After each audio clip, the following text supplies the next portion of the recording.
Okay, thank you.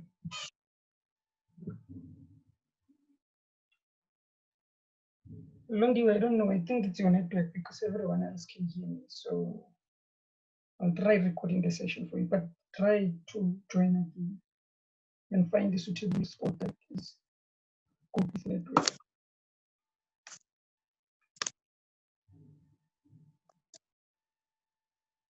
So guys, as I said, if you have any questions, don't wait for me to finish, right? If you have any questions, you can stop me at any time. Raise your hand or just tell me that you don't understand something and I explain it and then we pass move on to the next session. I'll be fine. So what you have to understand is the integumentary system, the word integument, because you must understand that before we can even start. One thing I want you to understand, and one thing, okay, yeah, you must know and put it in your brain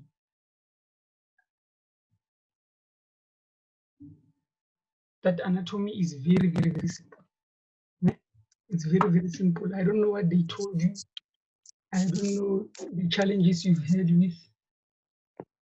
with it before, but what I'm telling you is that it's simple. The only thing you should do when it comes to anatomy, you repeat and you make things simple for yourself. Don't try to cram, because the moment you try to cram, trust me, you're not going anywhere. Because anatomy is a lot. You won't cram all of those things. So you must know and apply what they taught you and try to make it your own. Right? So with that being said, Nakisani, please mute your mic. Thank you. Integument simply means covering. Eh? Are we fine?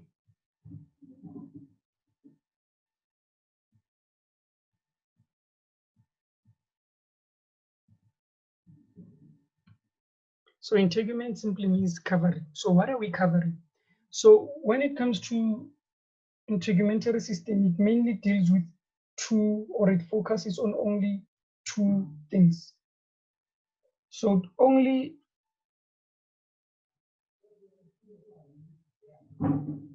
guys, I'm sorry, those who can hear me, I'm sorry. There's nothing I can do.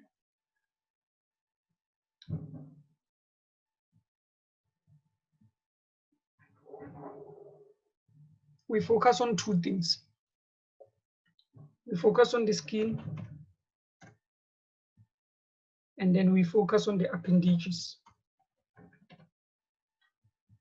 If you know these two, that is mainly what the integumentary system consists of, right? The skin and the appendages. So the one thing that you must know, because if you know this, you are sorted with this chapter. It's the simplest, it's the easiest chapter in all the chapters that you have done in anatomy. So when it comes to your skin, we are only concerned with you having to know the layers. You have to know the layers of the skin, and you have to know the characteristics of each layer, right? And then you have to stop WhatsApping me here. You have to know the layers of the skin, and then when it comes to your appendages, the word appendage simply means joined to, right? So what is joined to your skin? If we have to talk about skin and Carol, why are you coming late? Jesus. We have to talk about your hair, as well as your hair follicles, your glands. We only have two types of glands that we'll talk about here. Those are your sweat glands and your sebaceous glands, right? If there's something I'm saying that you don't understand, please tell me, guys. Don't tell me after the session. Your appendages, and I hope you have something to write this down, because after writing this, I'm going to wipe out everything. So your appendages, you have your hair and your hair follicles, you have your glands. I said for your glands, you have two types. You have to know your sweat glands and your sebaceous glands, right? Also called your oily glands, right? And then the other thing that you have to know when it comes to your appendages is your nail. There's someone who's making background noise. Londi, you can hear me now? Yeah. Thank you. Please mute your mic.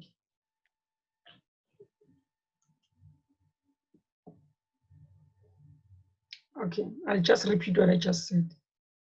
I said we have the integumentary system. The word integument simply means covering, right? So the only thing that is covering our body is our skin. And you must know that the skin is the largest organ of your body.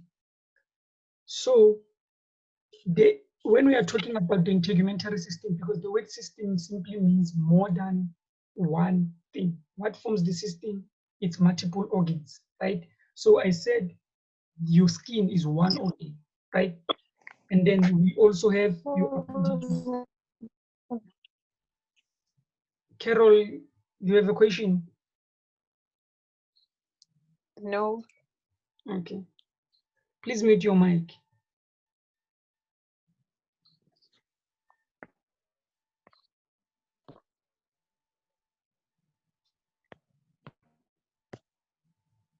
So we have the skin and we have the appendages, right? And then I said for appendages is those three that I wrote: your hair follicles, your glands, and your nails. And then we have the skin. I said your skin, you have to know multiple layers. So I hope everyone is fine with what I just explained here, right? We are still going to go to my PowerPoint presentation, but I'm just giving you the overview to make things easier for you to understand. Because remember, I'm not here to complicate things. If you don't understand something, guys, please tell me, because then it's useless for you to attend, and then you leave the session with no knowledge at all. Simply means you just wasted your time. You should have maybe slept or something. So if you don't understand, please tell me. So with that being said, since it seems like everyone is on par with what I just said, I said your skin has layers. So I'll just put several layers there.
You can all see what I'm drawing, right?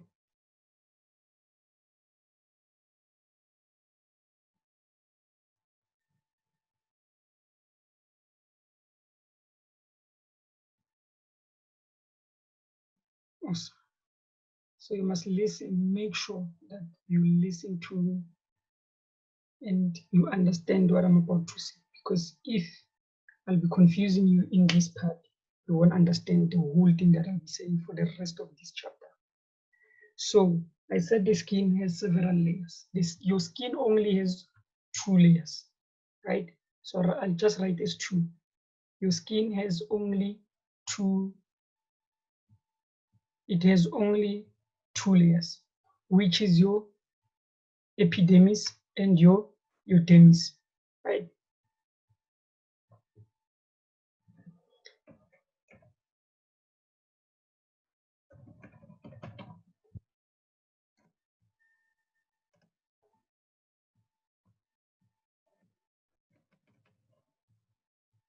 So those are the only 2 you have. But most of the time, you'll see that most of the textbooks also put hypodermis, right?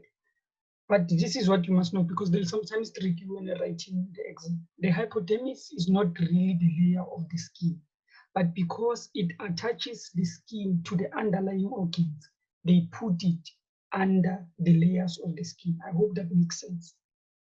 I'll repeat. The hypodermis is not really the layer of the skin, but since it attaches the skin, or it links, or it joins the skin and the underlying organs. What do I mean by underlying organs? It can be your muscles, it can be your bones, right?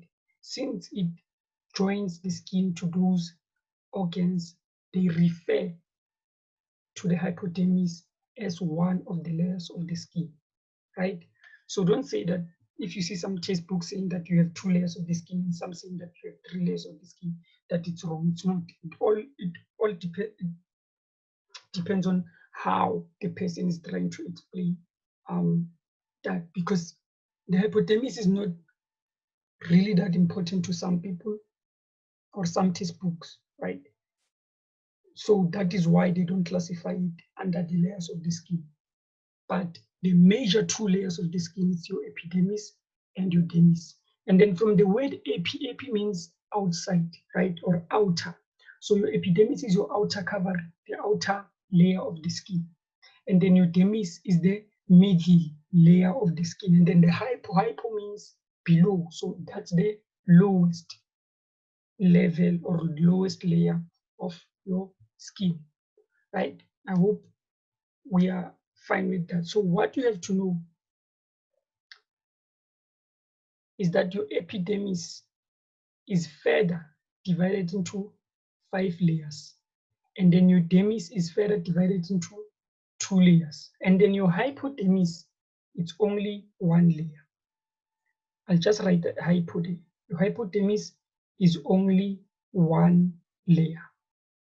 I'll repeat, your epidermis is 5 layers, your dermis is 2, and then your hypodermis is only 1 layer. You don't have to cram these things. You just have to understand them, because if you cram them, you'll mix them up, right? I hope we are on the same page. With that being said, all the blue layers that I drew here, you can see we have the first layer, we have the second layer, the third, the fourth, and the fifth. All these blue ones that I drew, all these blue ones that I drew here, they all represent your epidermis, right? This is your epidermis. I'll just write epi. And then we have these 2 black ones, right? These 2 black ones, those represent your dermis.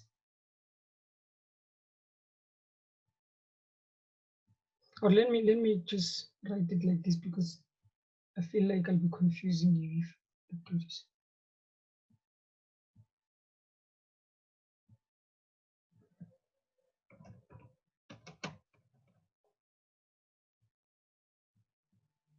So this one is your epidermis, the first 5 blue, and then these 2 black ones, that's your dermis, right? And then this last one, that's your hypodermis.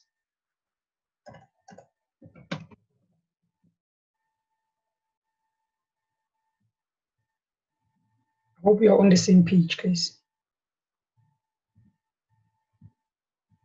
So now, is everyone understanding me so far? I haven't complicated things. I haven't said anything that you don't understand. Hello?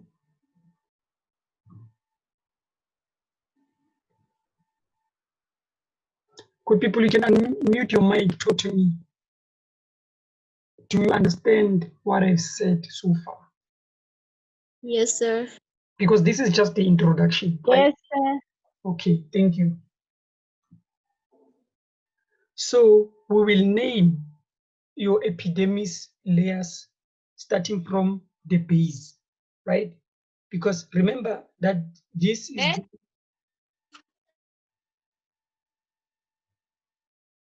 Are you talking to me?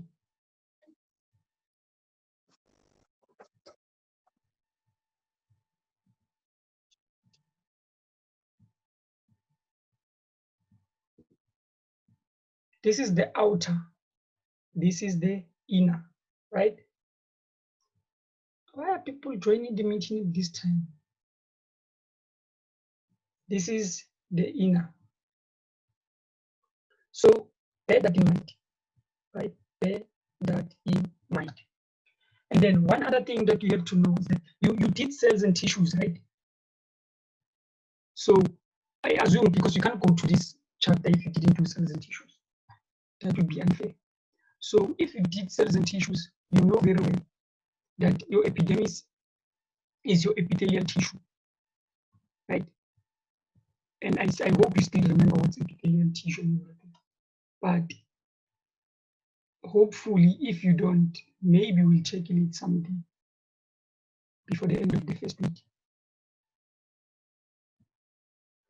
Your epidermis is your epithelial layer, epithelial tissue, sorry. And what do you know? The most important thing or the most distinctive thing about the epithelial tissue that you can remember is that they are avascular, right?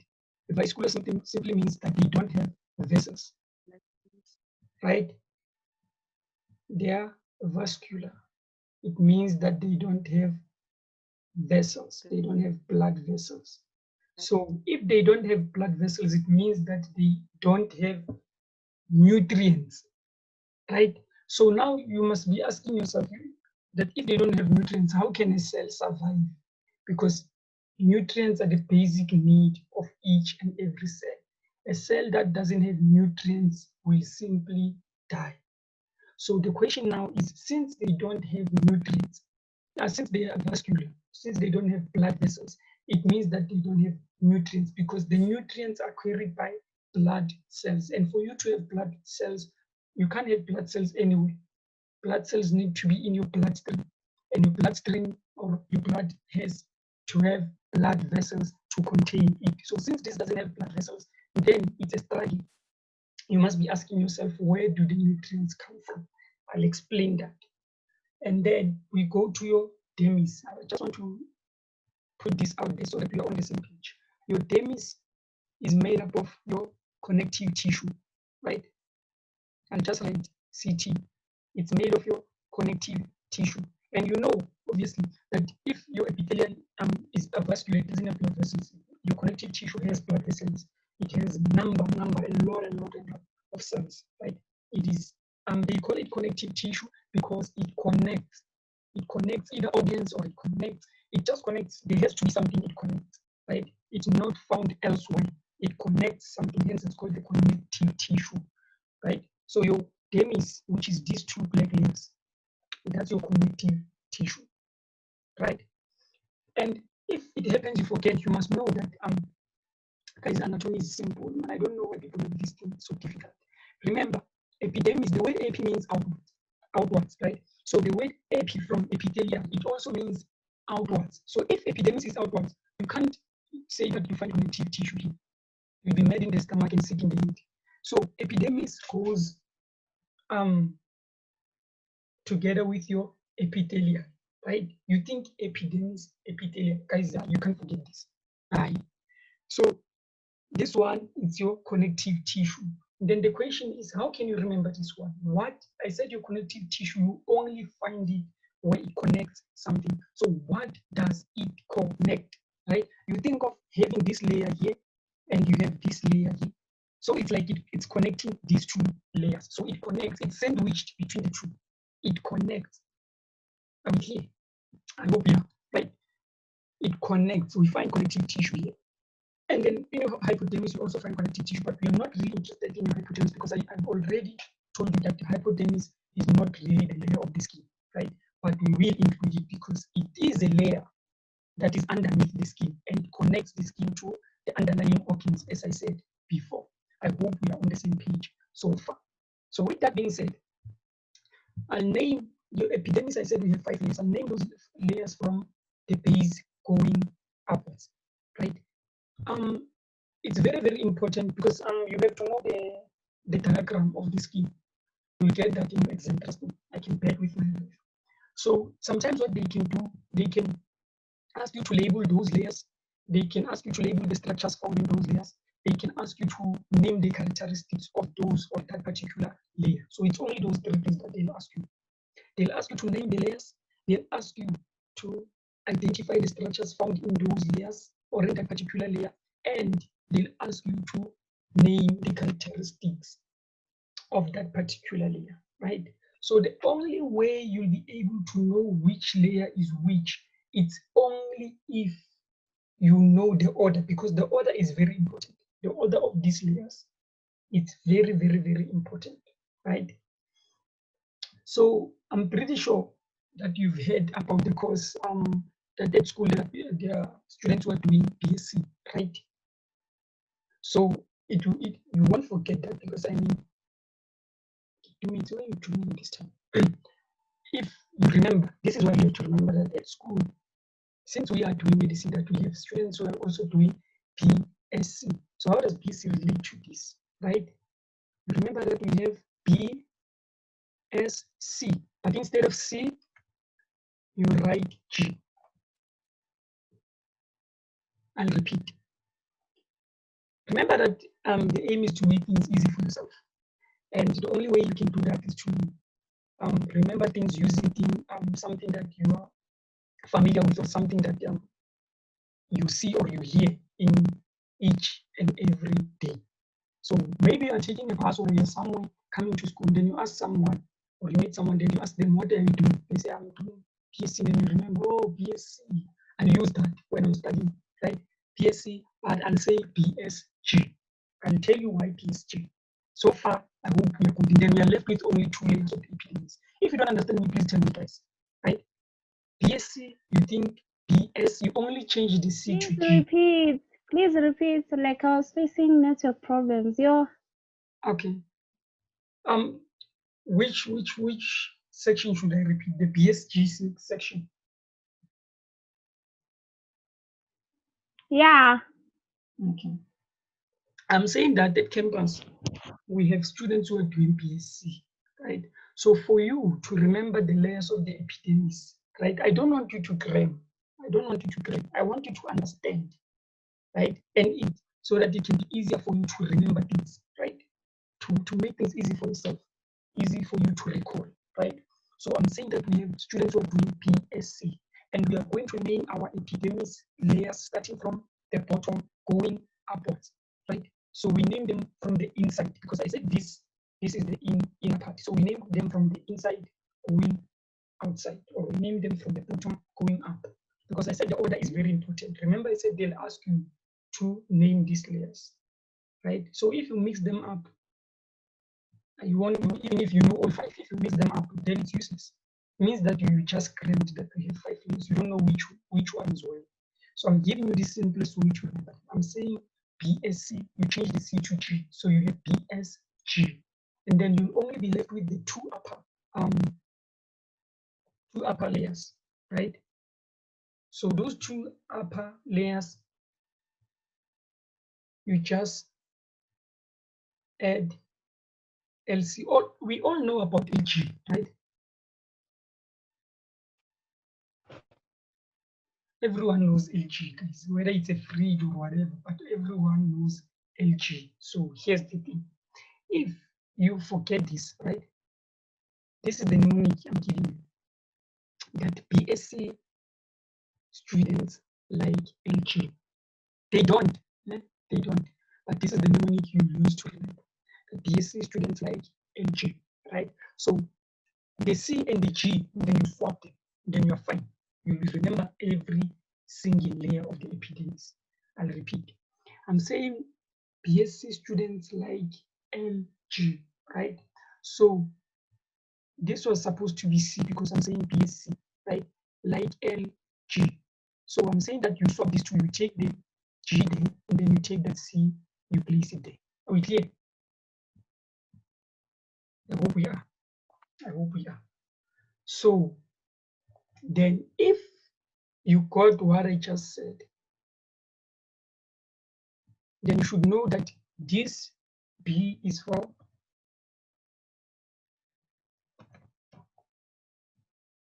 basal, right? Why basal? Now you know that the first letter is to be B. How do you remember the name basal? you think it's at the base. It's the one which is at the bottom. So you think base papillae, it will be easy. It will be easy for you to remember this one. You think base papillae, right? And then this one, and another way that they use for layers, they use stratum, right? So they say stratum papillae. They won't say layer papillae. They use stratum, right? So don't say, he didn't teach me this one. I don't know. Make things easy for yourself, right? Stratum papillae. The next one, we have stratum spinosum. I'll tell you how to remember that it's spinosum. I'll tell you.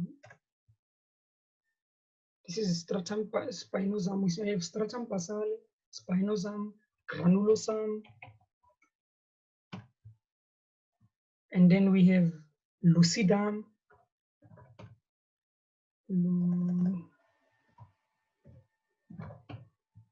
and then we have cornea.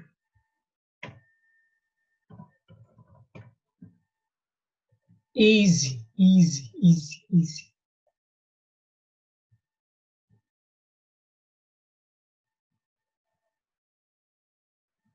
We have corneum, we have lucidum, we have granulosum, we have spinosum, and then we have papillae. Everyone so far, do you understand me?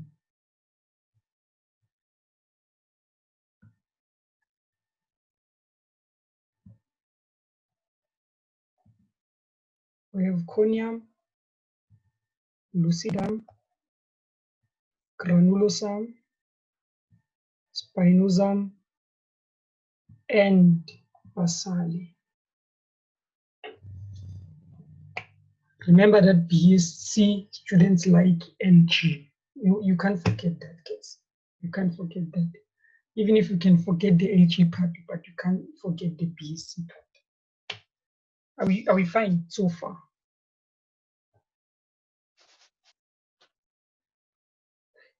Is it making sense so far? Yes. Thank you. Yes. Awesome. That yes, I can feel it, Doria. It makes sense. So before I can even go to the demis, to the layers of the demis, I want us to deal with the guys. Tell me if you're tired. If you want us to take a break or end the session and continue maybe either later today or tomorrow. Please tell me, because then it's useless for you to attend for a longer time if you no longer understand. If your brain is tired, please tell me that I can't understand a thing right now. Can you please take a break, right? But know that as much as we maybe ending the session and everything, that doesn't mean that you should relax, right? After this session, let me tell you something about anatomy. If after this session you won't review what I just told you, this will be useless. Trust me, next week or the week after, you wouldn't know even one single layer. I'll ask you, give me one stratum of epidermis. You won't even give me one, because your brain is something else. Like, as much as you know, you must digest it as fresh as it is. Because after this session, it will still be fresh. You'll still be excited that, okay, I now have easiest ways to remember things and everything. But those easiest ways won't work if you won't give it time alone. Study alone. Make it your own. Right? Make it your own. So with that being said, I said we have those 5 years. I gave you PSC students like LG. And then I told you that the simplest way to remember papillae is to think that it's the one which is at the base. So you think base papillae, right? It's simple. And then this one, spinosum. When you think of spinosum, the way that comes to your mind is that spinosum, spine. It's like a spine. So you think of spine, right? I'll tell you why we think of spine. And then you go to your granulosum. I'm pretty sure when you were talking about if you did the chapter of cells and tissues, you somehow you must have dealt with granules, right? Somehow you must have dealt with granules. If you didn't, then it means you didn't do that chapter quite well. I won't blame Dr. McNeil. I blame you. It means you callosum, you think of granules. And then actually, this is easy, guys. The moment you think of these words, it simply gives you the characteristic of each and every layer. I'll tell you how, right? So it means that if you just mastered and you were able to understand what I just said now, it will be easier for you to know the characteristics of each and every layer as well, right? And then you go to your lucidum. Lucidum, I'll tell you the easiest way to remember it as well. And then meconium. So for these two, let me do this. Which color can I use? These two layers, the first two, right? I'll just, this will be ugly.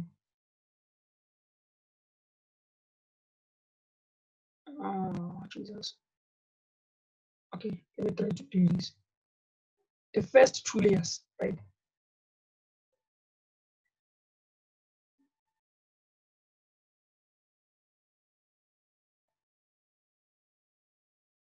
Yeah, I think it's best that way.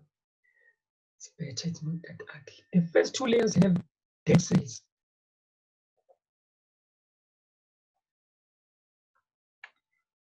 They have what? Dead cells.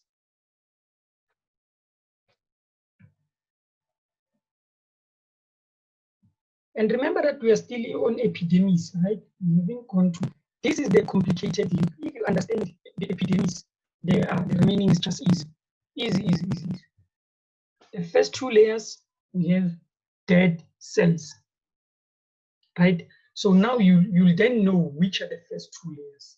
Remember, just by, because you just use the mnemonic to say that BSc students like AG, it doesn't mean that B and S are the first two. No. Remember, we named them from the B's going upwards. So if I say the first two layers, you have to go to, if you write this down, you go to the last, right? So it means meconium and lucidum are the ones that they have dead cells. I hope I'm making sense. I'm not confusing you guys. If you don't understand something, please tell me. No one can see your face. No one can see you talking. I'm the only one who can see you talking. So please ask. Please ask if you don't understand. No one knows who's talking besides me. And I don't even know your faces, guys, as well as you don't know mine. Hence, I didn't put it because I want to see you very well, go campus. Okay, this one, attend. So the first two has dead layers. And then the remaining three, it means if those layers are dead for the first two, then it means that for the remaining three, those layers are not dead. They are quite alive, right? They are still in their good condition. They are still teenagers. So from there, so far you understand, right? Oh my God.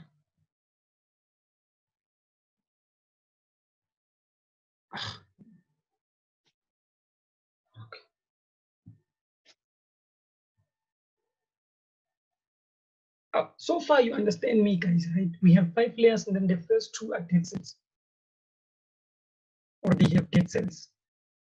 Now let's go to the characteristics of each, right? For your stratum basale, as I said, it's the base. It's at the base.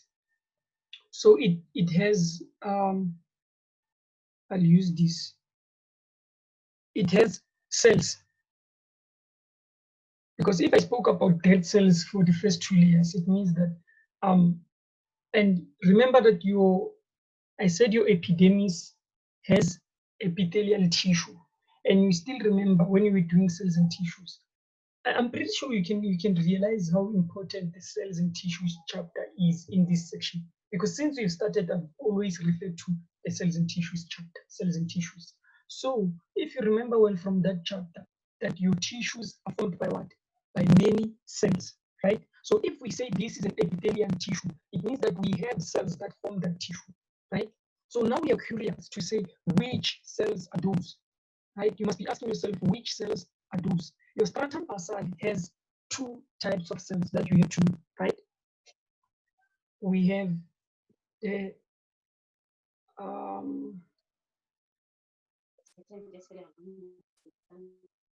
Okay, let me.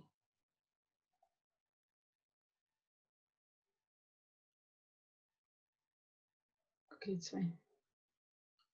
You see that circle that I drew there, that will represent your keratinocytes, right? I'll write it down for you. Your keratinocytes are the most abundant cells in your epidermis. I repeat, your keratinocytes, they'll ask you these questions because you know anatomy is multiple choice, right?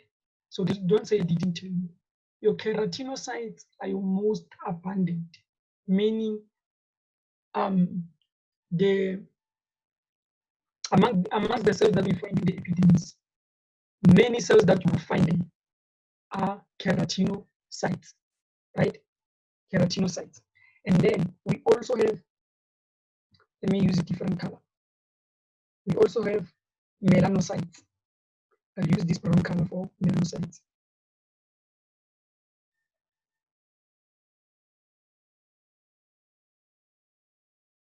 So this is what I want you to visualize when I ask you such questions. You have your keratinocytes, you just write K. If you want the spelling, please tell me. And then I'll just write M for these ones. Those are your melanocytes, right? So always when you hear any word, because anatomy has many words, guys, and sometimes it's difficult to remember everything, right? So to make things easier for yourself, when you hear anything that ends with site, when you hear anything that ends with site, just know that whatever it is they're talking about, it is what? It's a cell. Anything that ends with site is a cell. So if I say keratinocytes, I mean cells that have keratin. If I say melanocytes, I mean cells with melanin, right? If I say anything site, it's a cell that has whatever it is that is before that site. Are we clear? And most of the time, the word that comes before site can be proteins. Most of the time, it's proteins, right? Because most of the cells have these pigments, the proteins, right?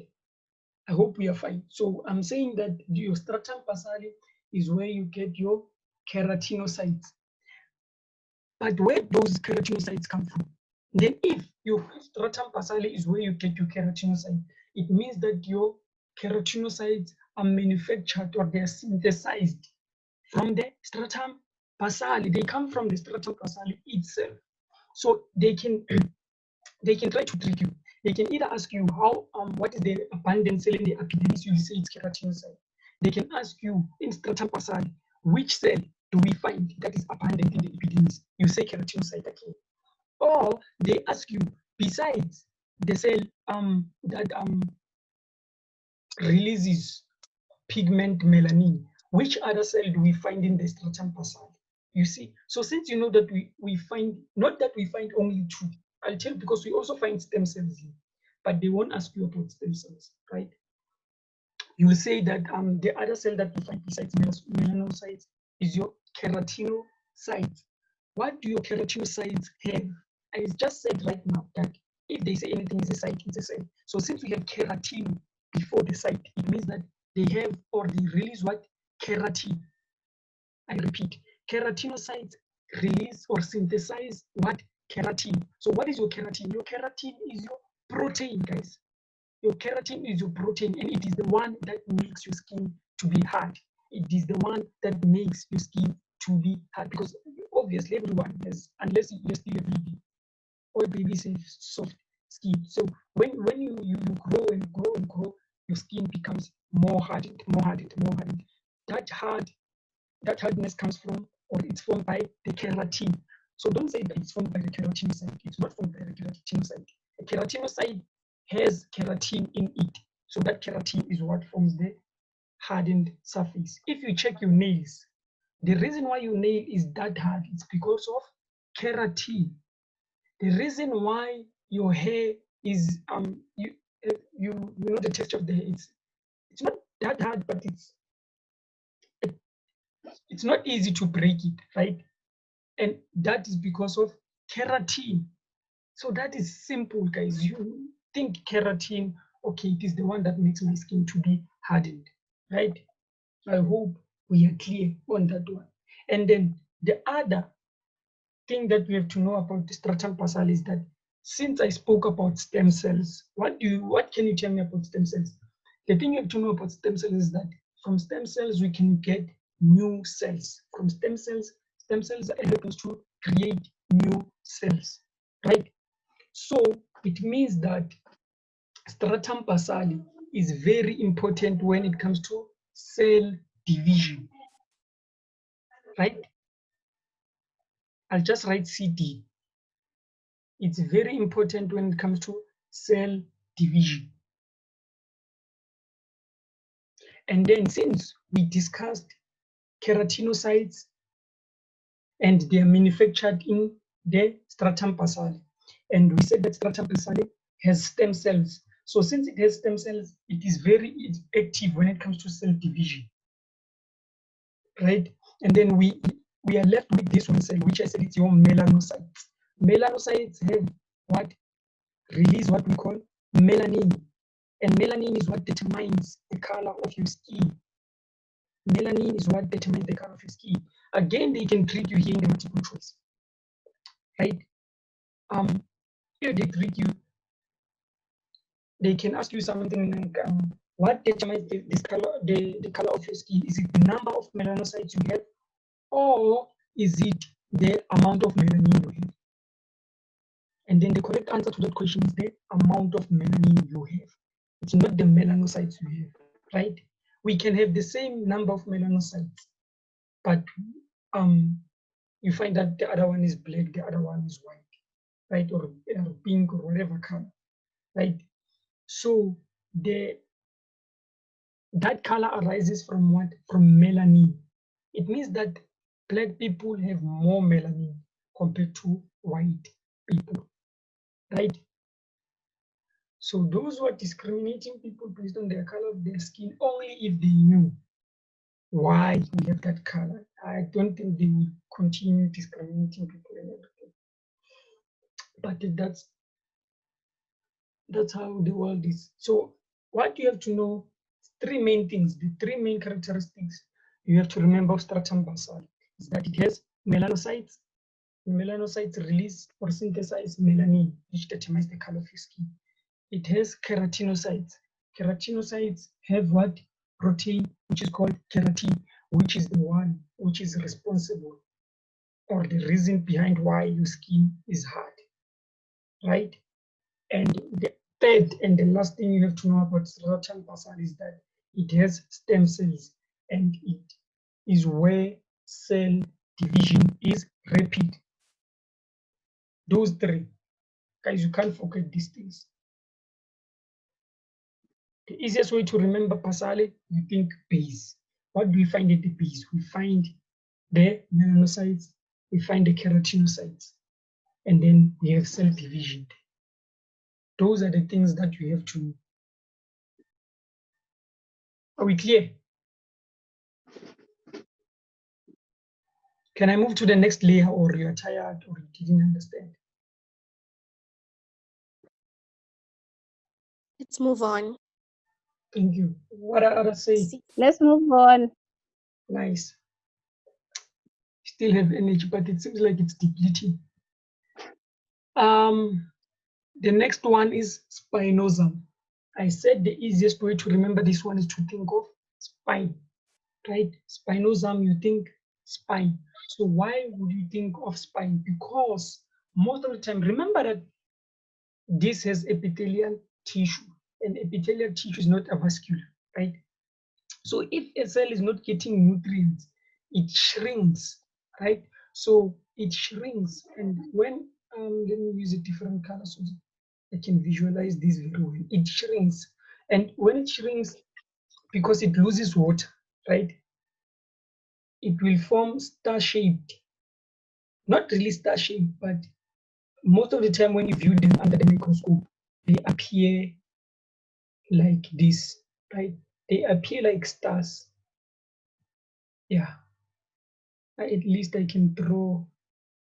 They appear like that, right? So they are spiny. Something that is spiny is something that is pointed, right? So they are spiny.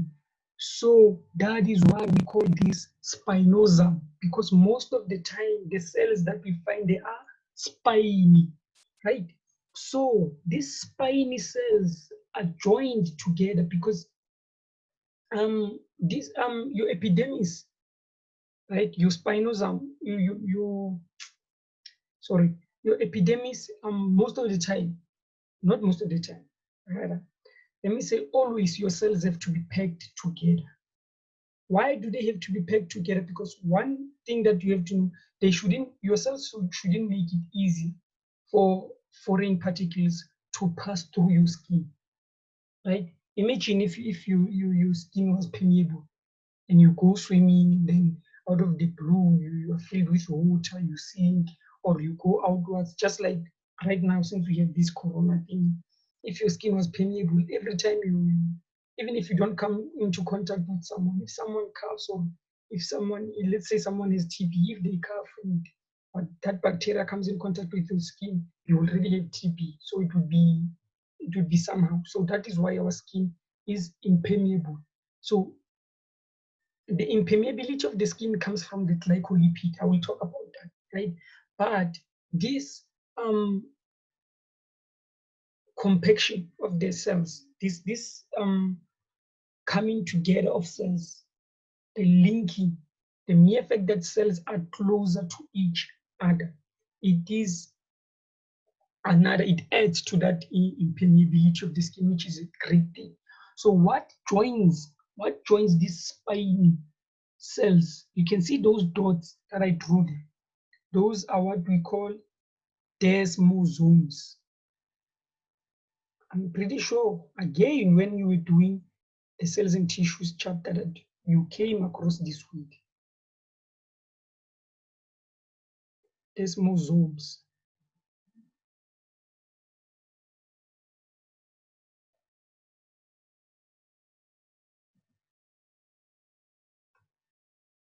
So your desmosomes are what holds these spiny cells together, right? So what you have to understand, and again, I said this will be easier for you, right? You now know the stratum passale, you know the characteristics. I told you it's three main ones. Now we go to the spinosum. What are the characteristics? Since we spoke about the spine cells, right? So the characteristics of this layer, it's that it has desmosomes. How will you remember desmosomes? Because you'll remember what I said, that cells are attached to each other. Then you think to yourself, what attaches these cells? It's desmosomes. So that is how you remember that desmosomes. Desmosomes is part of the characteristics of Spinoza, right? And then another thing that you have to know is that most of the textbooks, I don't think your textbook mentioned this. Okay, let me not blame this because I didn't even read it, please.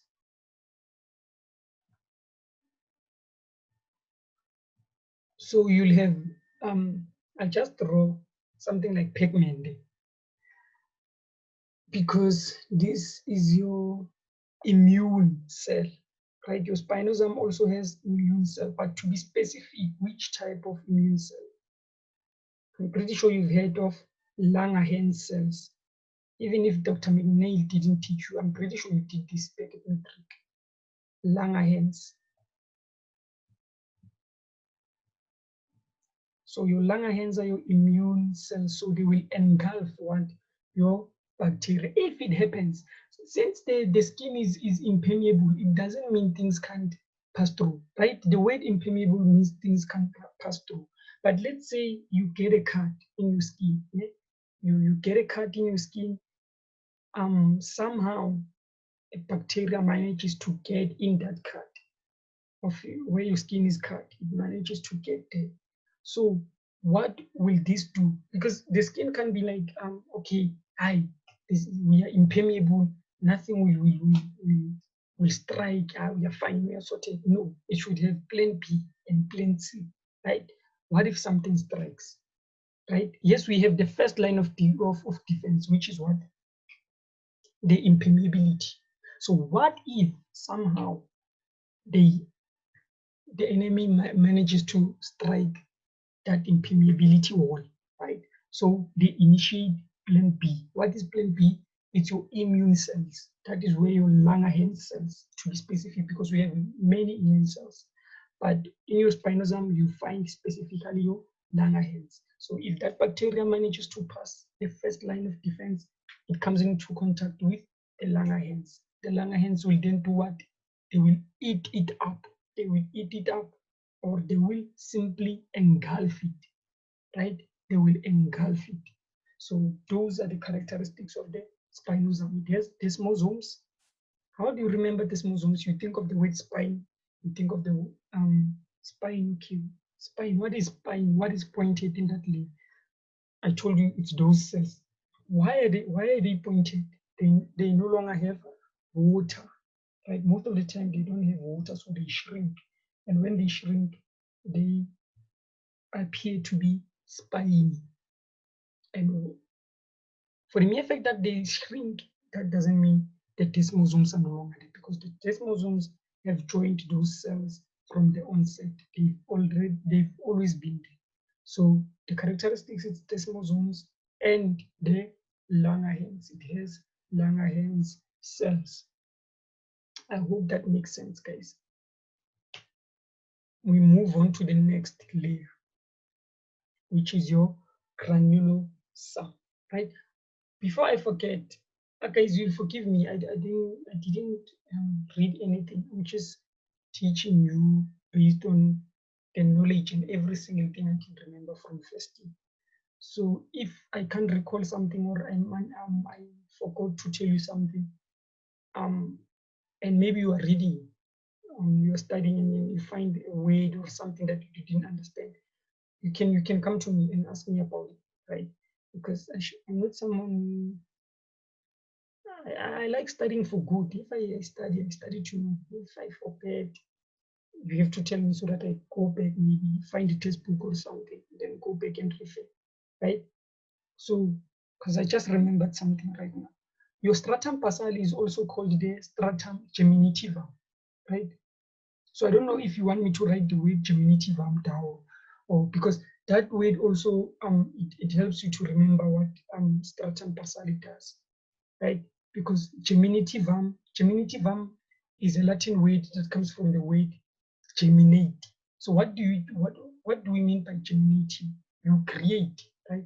Germinating is simply creating. So what are we creating here? We create cells in the stratum basale. So that is why, and they can ask you in your exam to say, what is the other word for stratum basale, or which strata is known as stratum basale, stratum geminitivum. So you'll have to know that it's stratum basale, right? But I don't think I have to write that down. You'll remember it. If you want, please tell me. I'll write it down for you guys. And then we move on to the next layer, which is the granulosome, stratum granulosome. So your granulosome, I said you must think of granules, right? Your granules are simply pigments of some sort, right? Enlarged. If, let's say, this can be the easiest way to, if in this cell we have melanin, right? Melanin, it's that size. And then maybe if we get to this cell, that melanin, maybe it's now this size. You see, this size compared to that one, this one is big. So that are what we call granules. Just enlarged version of the pigment, if I can put it in simplest words. So your stratum granulosum has what you call, guys, if these words are difficult for you to grasp, or you want, and trust me, if you're not writing this down thinking that you grasp everything, you're wasting your time. You're wasting your time. You won't remember everything I said. So those who are writing down, good for you. Your stratum granulosum has what we call keratohyalin granules, right? So that's just a fancy word. right, for nothing. You should, I don't recall being asked to name keratohyalin granules. What you just have to know from this cell is that, from this layer, that we have granules and that it releases lamellar bodies, right? It releases lamellar bodies. So that is what is important. But that doesn't mean that you don't have to know about the keratohyalin granules. Some textbooks will say lamella corpuscle. It's fine. It's fine. It's the same thing. If a word is too difficult for you, don't be fancy for nothing. It's useless. It has lamellar bodies, right? So why I am writing this lamellar bodies down is because it's important. What do these lamellar bodies do? They contain a lipid, right, which is in the form of a layer. So this is the glycolipid I was telling you about. That the reason why your skin is impermeable or it's waterproof, it's because of this glycolipid. So where does this glycolipid come from? From your lamellar bodies. Where are the lamellar bodies found? Stratum granulosum. How can you remember that lamellar bodies are from stratum granulosum? Right? Bodies, you take this O here, you make it big. Remember that I sent the enlarged version of this. It's the same as this thing. It's what we call a granule. So it will be easier for you to remember. Lamellar bodies, body. Oh, it's this big thing here, big circle. So body, you think, okay, if I see this, I remember granules. So where do I find granules? In stratum granulosum. So it means I find the lamellar bodies in the stratum granulosum. What do the lamellar bodies release? They release a lipid. What is that lipid? Glycolipid. What does the glycolipid do? Oh, it is the reason why my skin is impermeable or my skin is waterproof. Are we clear? I hope we are. I really, really hope we are. Should I move on to the next layers? So what do the three layers that I just discussed, all of them, what you have to know is that the keratinocytes, they are moving from this layer. They move by the time because between I think it's more than 25 days. I don't remember quite well. Jesus, my brain. But I think it was something like 25 to 45 days, if I'm not mistaken.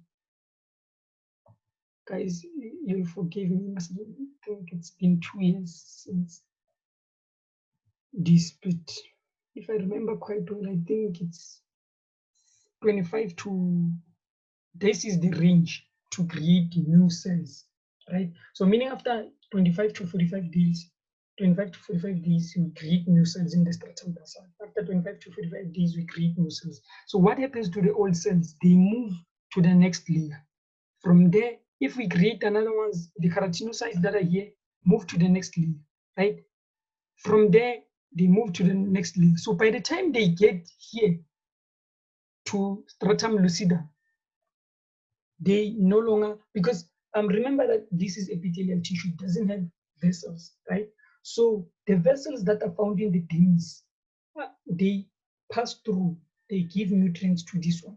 So it had nutrients from here, it moves to there with the old nutrients, moves to there. So by the time it gets to stratum lucidum, it doesn't have enough nutrients. So it does what? It dies. So that is why stratum lucidum. And if it is dead here, obviously it can resurrect. It's not Jesus. If it gets there, it's still dead. You see, so that is why we have dead cells for the first 2 layers. I hope you now understand why. Because it had, let's say it had, they gave it maybe 100% nutrients here. It moved. By the time it was here, maybe it had 80% nutrients because it used some. And then it had to wait for 25 to 45 days for this layer to create new cells and for it to be pushed upwards and all that thing. let's assume when it's here, maybe it's left with 0.5%. By the time it gets there, it doesn't have nutrients anymore. So it does what? It dies. When it gets there, it's dead already. Right? So I hope that makes sense, guys. I hope you understand what I've been saying.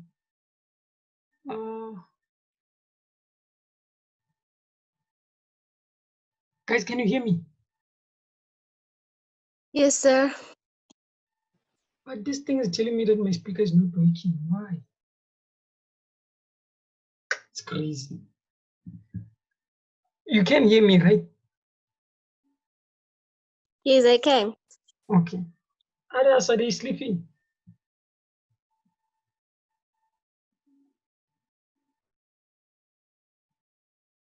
Others, can you hear me? Do you understand what I've been saying so far?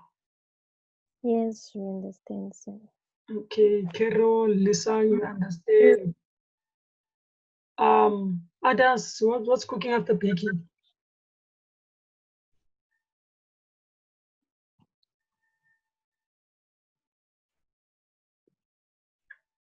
Okay, those who can still hear me, are you guys are your brains still fresh? Can you still continue? Are you tired? Don't be afraid to tell me that you're tired, right? I won't say you're lazy or anything. I understand it can be too much. So don't be afraid. I won't say you're rude because I understand I'm also a student.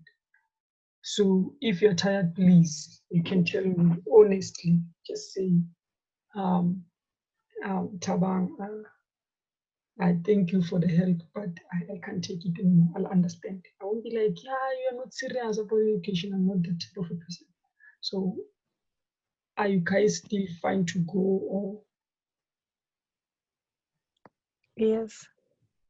Let's continue, sir. Okay. Hi. As long as you give me the permission, I can go. We can do it until 4 o'clock. Okay. So now you understand why we say those cells will be dead by the time they get to stratum lucida. Then it will pose another question they can ask you in your exam to say which first layer, right? Which first layer has dead cells? You can't say stratum corneum because those dead cells arrived at stratum lucidum before getting to stratum corneum. So the correct answer there would be stratum lucidum. But again, they can twist that question because they like tricking you, right? They like tricking you. You must know that your stratum lucidum is only, listen to me, it's only found in thick skin. Only found in thick skin.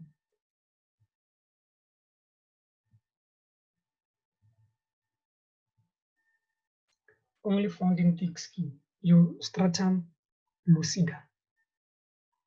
And this is what I remember very well. It used to confuse many people, myself included, because I would ask myself, okay, if we have 5 layers, why do we say this one is found only in thick? Why not the last one?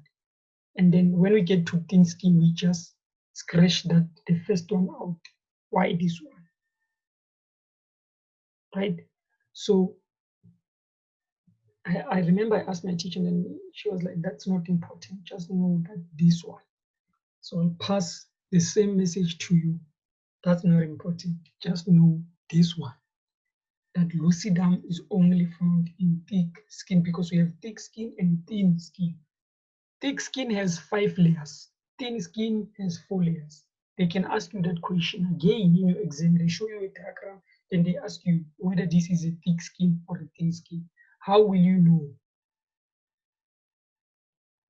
Because they won't draw these layers as I drew them down for you clearly here. And they won't even label them. And then they ask you, is it only thick skin or is it thin skin? So then you will have to know the characteristics of all this. Because let's say they give you a diagram, and then in that diagram, you see maybe things like this, and then suddenly you see another layer on top, one layer, and then you have something like this. And then they ask you, is this thin or thick? The answer to that question will be thin. Why thin?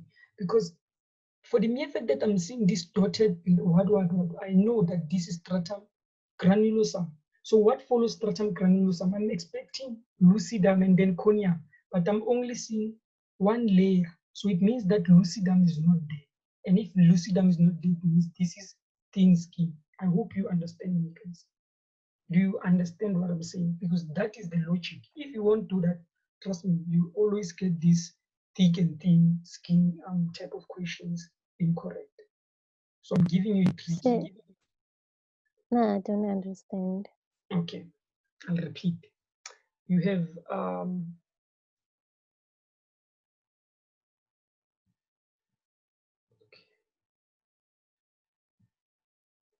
you are given a diagram, right? Remember, I just said if they give you a diagram, they won't draw it a schematic diagram, just like I drew here. They'll give you something, then you realize that in the diagram that you're given, you have something like this. Let's say this is your diagram, right? And then they just draw this, but they won't draw it like this. They'll draw a real microscopic diagram. Yeah, they just draw something like this. And then they ask you, first question, they ask you, is this a thin skin or a thick skin? So I'm saying to you, we only find stratum lucidum in thick skin. Meaning if you see stratum lucidum, you know that skin is thick. And you only find thick skin where? At the palms of your hand and soles of your feet, only.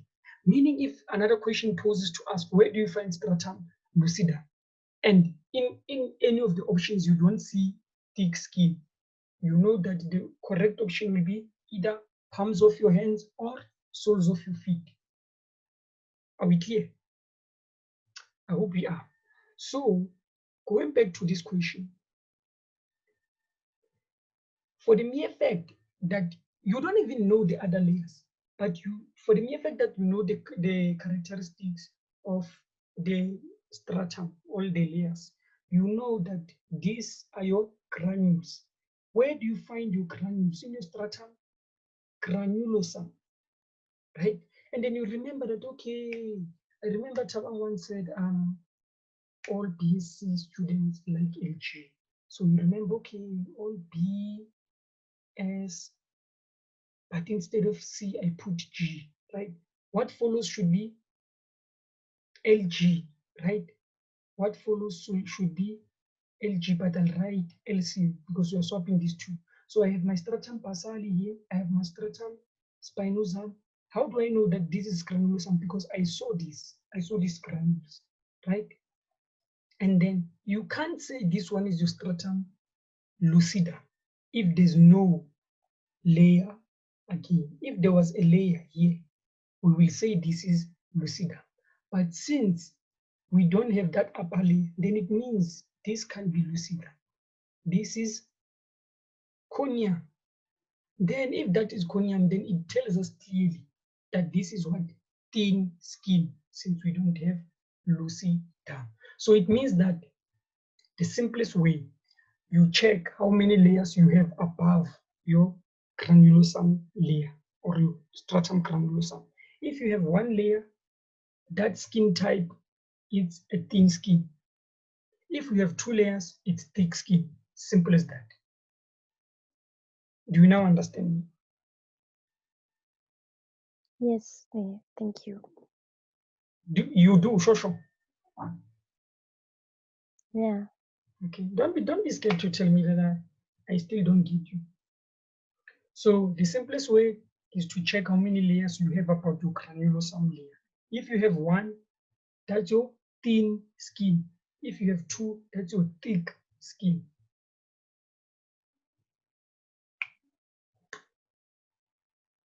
So your stratum lucidum, what you have to, the easiest way I remember this is from that L, right?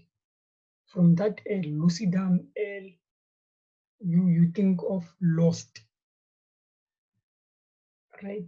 L for lost. Okay, what did it lose? And what lost what? We are still talking about cells. So the reason why these cells, the reason why when they get to lucidum, the reason why they die, number one, they lost nutrients, right? Okay, let me not say they lost nutrients because you can't lose nutrients. They lost the nucleus, right? The nuclei, they lost the organelles. That is why they are dead, because those organelles depend on nutrients for them to be active. I repeat, lucidum, you think L for lucidum, L for it lost. What did it lose? It lost the nuclei, it lost the organelles, because those nuclei and those organelles depend on what? On nutrients. So since it doesn't have nutrients, the nuclei and organelles won't survive. Those are the characteristics of stratum lucidum. Number one, it's only found in thick skin.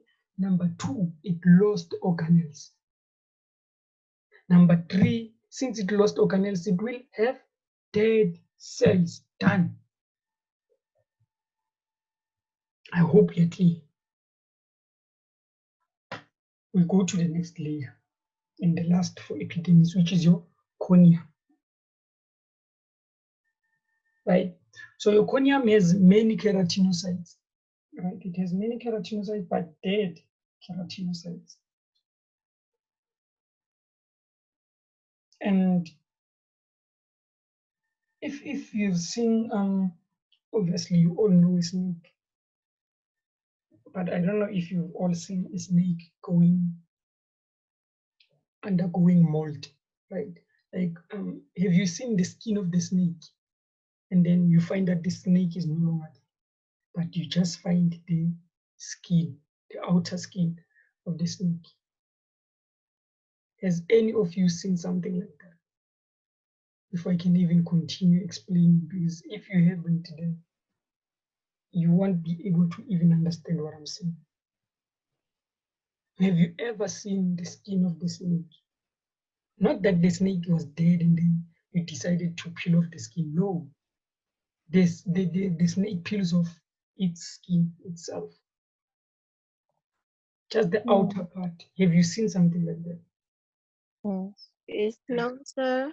But then that one of the lizard, we've seen it before. Yeah, it's the same thing. Yeah. The snake, the lizard, it just takes off its outer skin. So the question is then, how does it do that? Where does that come from and everything? I'm pretty sure you've asked yourself that.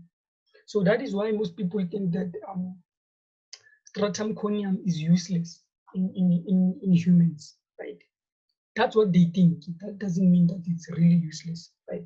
But it's not that functional, right? So most textbooks won't put many characteristics for stratum corneum, right? So it means that that lizard or that snake, what it left there, the skin that you see there, it means you see stratum corneum. That is all you see. It's not the skin, because that animal still has its skin wherever it is.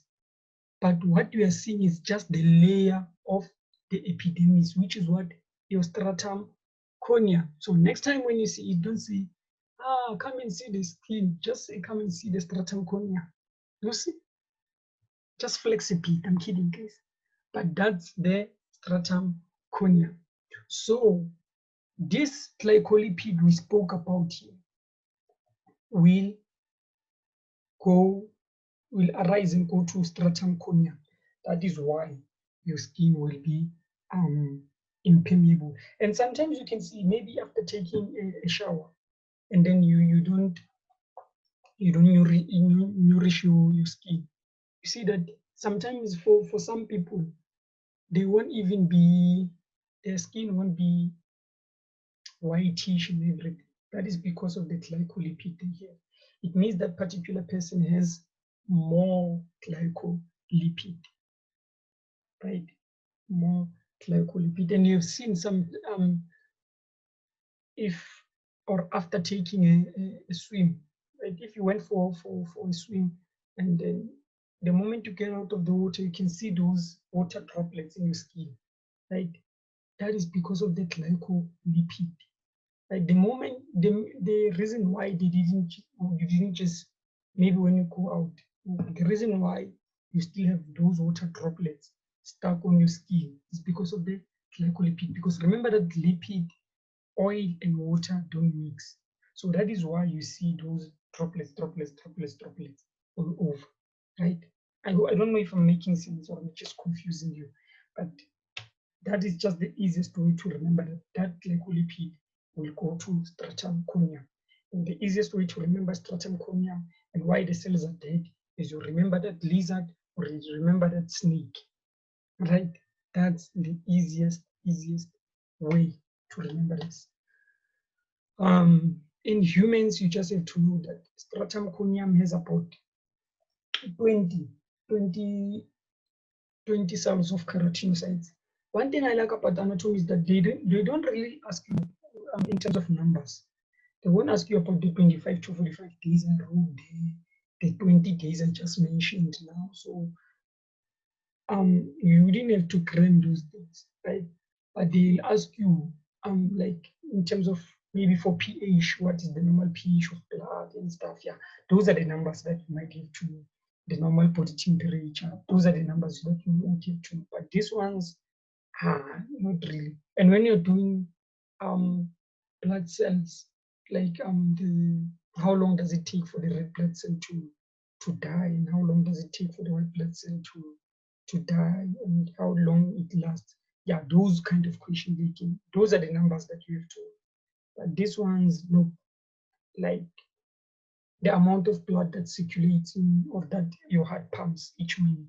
Those are the numbers that you have to know. And then this one is they're a bit useless, right? So it's just being fancy for nothing.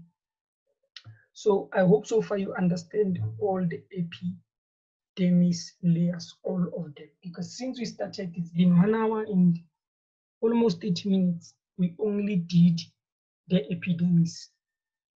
And I won't say we wasted time, because with Dr. McNeil, trust me, with this 1 hour, 30 minutes, you would have been done with this chapter. And you find that you don't even understand a single thing. You don't even follow what she's saying because she's fast and she assumes that you somehow read that chapter before and you somehow understand everything. And she forgets that this is all new. So guys, I hope you understood all the layers of the epidermis.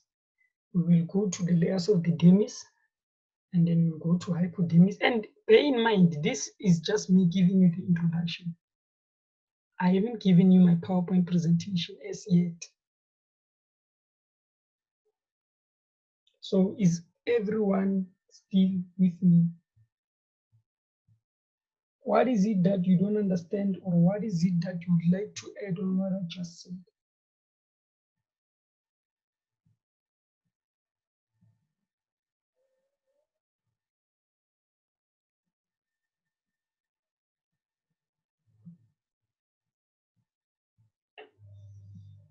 Hello.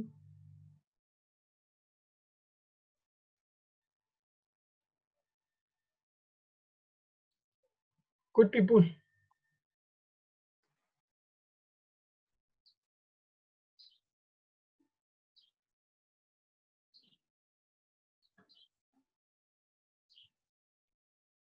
Karen. I understand everything you said. Every single thing. Yeah. Okay. Is your brain still active? No. I understand. Katleo.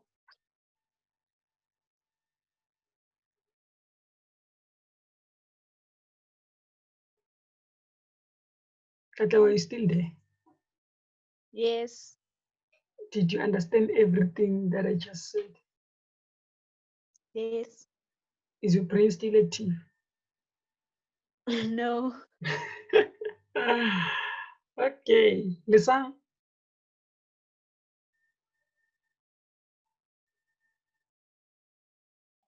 Yes, sir. Understood. Brain? Hello. No. No. I understand. I can even hear the energy is no longer there.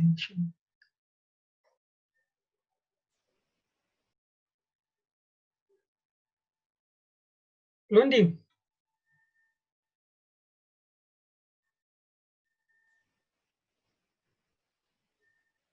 are you tired?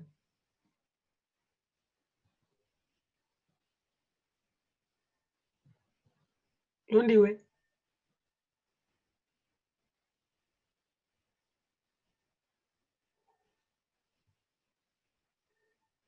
Guys, forgive me if I pronounce your name wrong. Right? Forgive me. Like, seriously. Nakisani, Yes, sir. is your brain still active? Very much active. Very much active. Wow, that's nice. That's the first. So you understood every single thing I said. Yes, sir. Everything was clear. Okay. I didn't confuse you, right? Not at all. Okay. Notolo Tibazo, talk to me. Yes, I understood everything. Understood everything. Is your brain still active? Not at all. Not at all. Tibazo,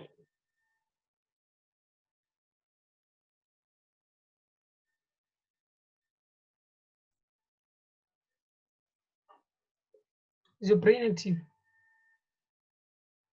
Yes, my brain is active. That's awesome. Guys, wait, is it just me or we only have girls here?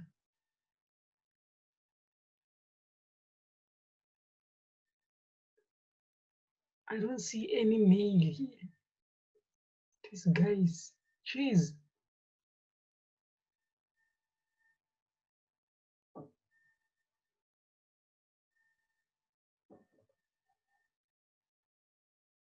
Okay, guys, so since it's about 3 people who said their brains are active, then 5 it's their brains are. What do you suggest we do? We continue, take a break, we continue tomorrow, continue later. Talk to me, talk to me, talk to me. I won't mention your names now. Eh? So whatever you'll say, just tell me your Can you please suggestions. take a break? Hmm? Can you please take a break? Okay, one is saying we must take a break. How long? Okay, 30 guys. minutes now.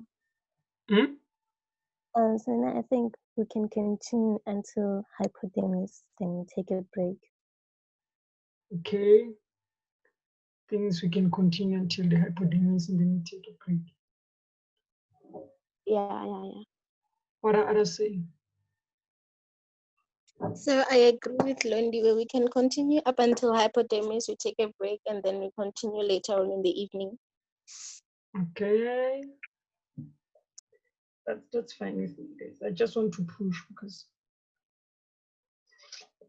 if my other things want me my attention, I can then attend without any stress. Okay, it's fine. If you are saying your brain is still active, because mine is active 24/7. So let's go to the demis. One thing I just told you about the demis when we started this session, I told you that it has connective tissue. Then I told you that it has 2 layers, right? The first one is your papillary demis. The second one is your reticular demis. Oh, umenzani umntwana? Umenzani umntwana?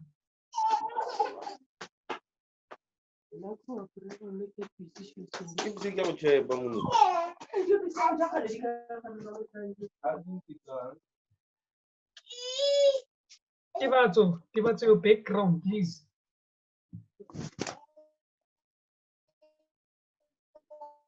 Mute your mic, Tibatso.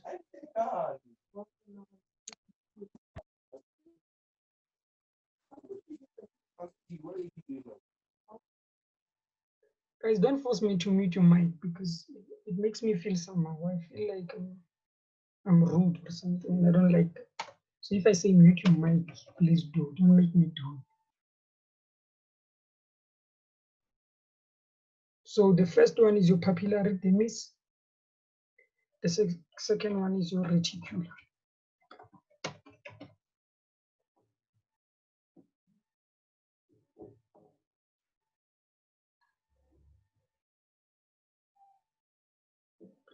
So far, so good, right? Just remember, the easiest way to remember this is that P comes before R, right? Papillary dermis. And then your papillary dermis has, okay, I drew a lot of things, I don't even, okay.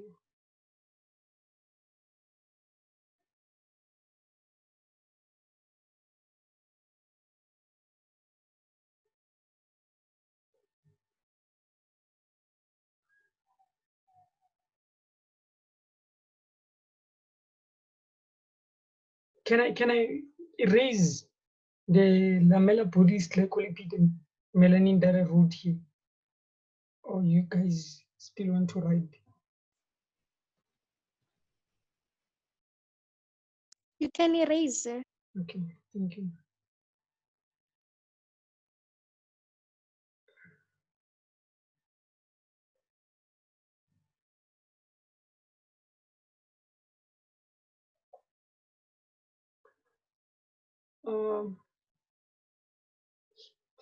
In reality, these two layers, it's not just three. If this is your epidermis, right? And this is your dermis. They are connected like something like this. So these pointy things here, these bumpy things, what do I mean by these things, these bumpy things there? You can all see that, right?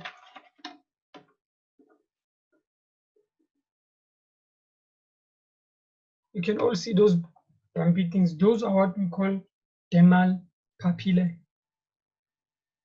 I don't even know how to pronounce it. Let me write it down because I'll end up confusing you. Yeah, whatever that word is. Papilla, papillae, it's up to you, down to me. So those are what we find in papillary dermis. So the easiest way to remember papillae, papillary, right? Because it's as if they reverse this papillary dermis, dermal papillae. You see, so you won't forget this one. This is where your fingerprints come from your dermal papillae, right? I'm pretty sure you're asking yourself, okay, my fingerprints come from this, and then I still have an epidermis here. How come? They press against it, right? They press against it. I'll explain in more detail, but I don't remember being asked how does your fingerprints appear and everything, because it's just a long story. So the question I remember being asked is, which layer is responsible for your fingerprints or the formation of your fingerprints? And then you just say dermal papillae or papillary dermis, you are done.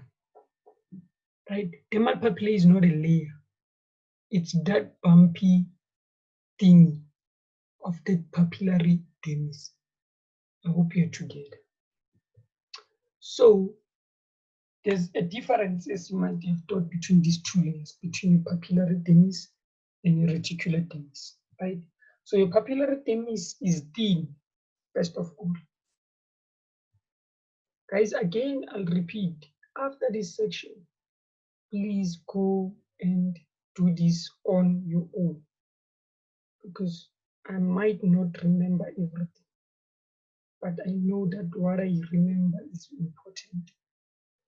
I won't forget the important stuff, but I'm not saying that everything that I forgot is not important, right? So hence I'm saying go and study. If in case I forgot something, you can tell me that you didn't mention this, and then I'll explain. You telling me that I didn't explain this, I'll quickly remember what it is and then I'll explain. Obviously, if that one is thin, then this one is thick. So these are just the distinctions between these two layers, right? This one is thin, this one is thick. This one is loose connective, because remember, for your connective tissue, we have different types of connective tissue. This one is loose connective tissue. And this one is dense.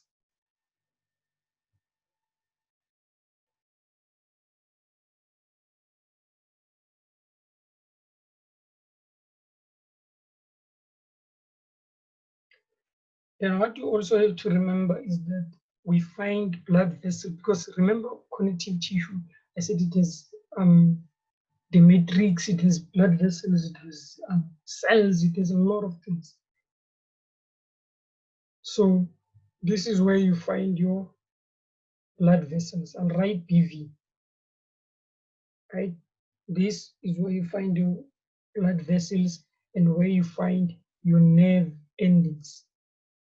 Which brings us, before I can even forget, I'm glad I remembered this.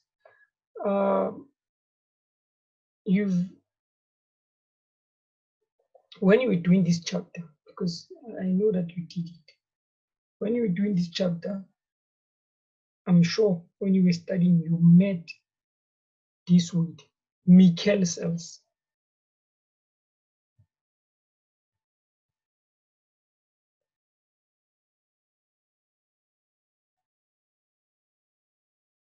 Meckel cells. So your Meckel cells are the cells that you find between the papillary and the stratum basale. So you find them here. They are in between here. And then they will have what? The nerve endings coming to this layer, right? So your Meckel cells, those are your touch receptors. So when you touch me, for me to distinguish whether the touch was a crude touch or you touched me, you can tell if something just touched you softly, roughly. You can be able to tell the difference. That is because of the Meckel cell, because it will take that stimulus, which is touch in this case, and it will always be touch for Meckel cells. Then it will take that to the center of your brain, right? To your brain, that is your brain. And there's a specific area of the brain that will be able to distinguish and tell you whether that touch is rough, soft, smooth, whatever, right? And then that message will be returned to your skin, right? And then with that, you will have information to say whether it's smooth or whatever, right? So I just wanted you to know that we find these cells in between stratum basale and papillary dermis. And when I say we also have nerve endings. Those nerve endings are these. So meaning that if you remember Meckel cells, automatically you'll remember that papillary dermis is what? Is nerve endings here, right? You'll understand this in more depth when you're doing the nervous system. So that is it. And then here, what do we find? If this one is thin, meaning that if you know the characteristics of one layer, automatically you know the others. Because if you know that this one is thin, the opposite of thin is thick. If you know that this one is loose, opposite of loose is dense. This one has blood vessels, this one has nerve endings. What does this one have?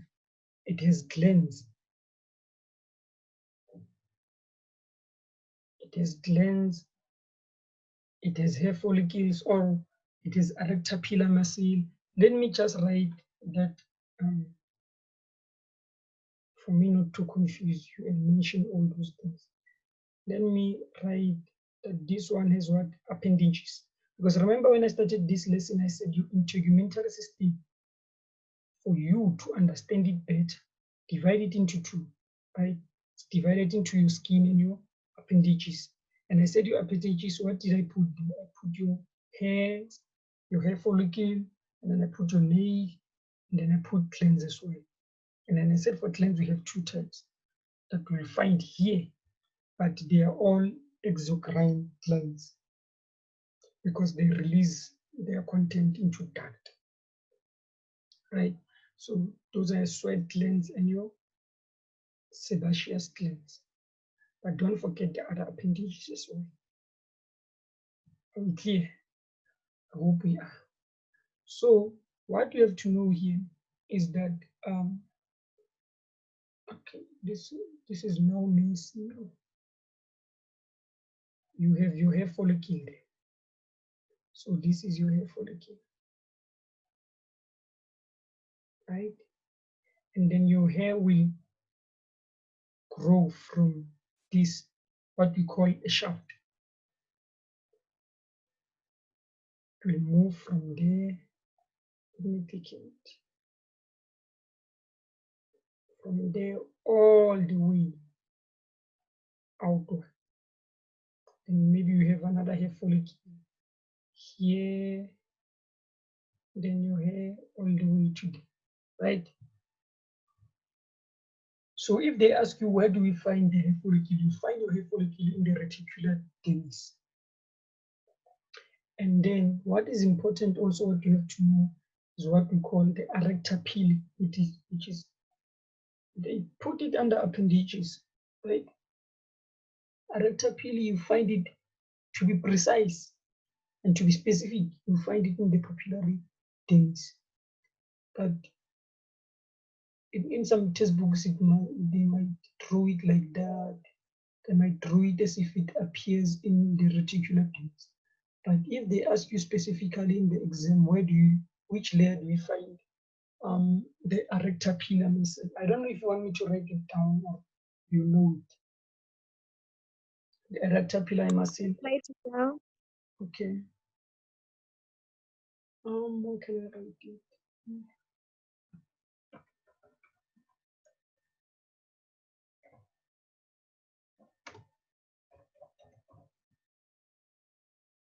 Can you see? Yes, sir. Yeah. That's the erector pillar, right? So what is the function of this one? This is another vestibule structure. Have you heard of the word vestibule before? In anatomy, of course.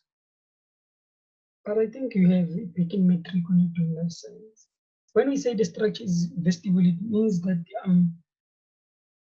they don't know its function yet. It's like the appendix. It doesn't mean that it doesn't have a function. It's just that most they haven't seen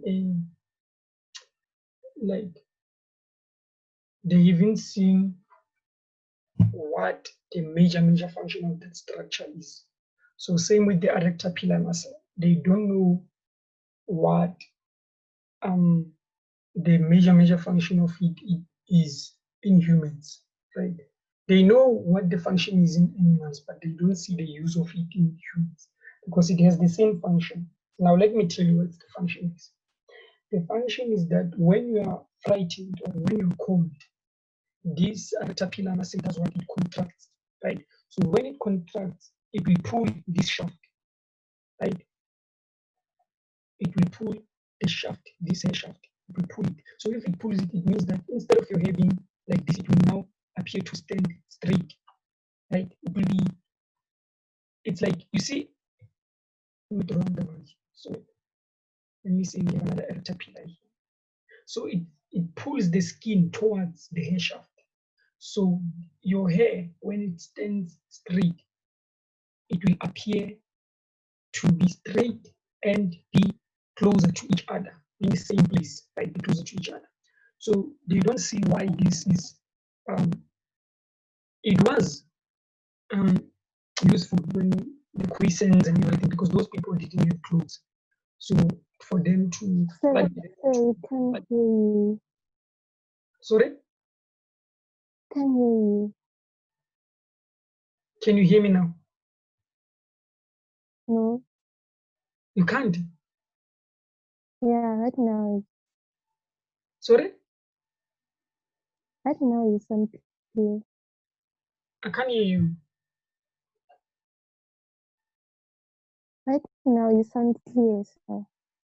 Oh, now you can hear me. I'm saying the erector pillar muscle, right? What it does, you see this black structure through it, that's your erector pillar muscle. So I'm saying that when it contracts, it pulls this skin towards the hair shaft. This is the hair shaft. We call this the hair shaft. We don't call it the hair until it appears there on top. It's a hair shaft from there to there. And then when it appears on top there, it's a hair. Are we clear? Where it arises from, that's your hair follicle. So your erector pillar muscle will pull the skin towards the hair shaft. When it does that, it will cause your hair to stand up straight, and the skin will be pulled towards each other, meaning that you'll have this hair more or less in the same place. It will be compacted, right? So I'm saying this was useful. It's mostly useful in animals, and I'm saying in humans, it was useful back then. I mean the quiescents, because those people, as much as they did have houses, but those houses were not warm, not that warm, right? So they used the little hair. If you can check, those people who came before us, they are more hairier than us. They are more hairy. And that is because this was helping them to keep warm when it was cold. Because then what will happen is that since this hair is standing up straight like that, when the cold air comes, it just ends somewhere here because it's trapped by that hair. It doesn't get to your body. So they were able to maintain the body temperature in that way. So hence I'm saying in humans, it's useless right now, because you can see that our hair is not, we are not that hairy. So this is not really functional. Even if your hair stands straight, you can't even notice that your hair is standing straight, because you now have clothes, you now have heaters and everything you can keep warm. So this is useless. But if you can check animals like the polar bear, right, when the ones that live in snowy areas, right, it's very, very cold there. So that is why they have so much fur, they have so much hair, right? That is the reason for them to keep warm. Because when it's cold, because it's always cold, you find that the hair is always standing straight, meaning that the erector pillar muscle is very active. Most of the time it's contracted. The hair stands up straight, pulls the skin together, closer together, and then that animal can keep warm. Right? It's like dogs and everything. The reason why a dog can sleep outside when it's cold and then still you wake up, you find it and it's still alive. It's because of the hair it has. I hope you understand. So that is why we say this erector pillar is useless in humans. Because we don't need the hair to keep us warm. We don't have that much hair. I'm clear.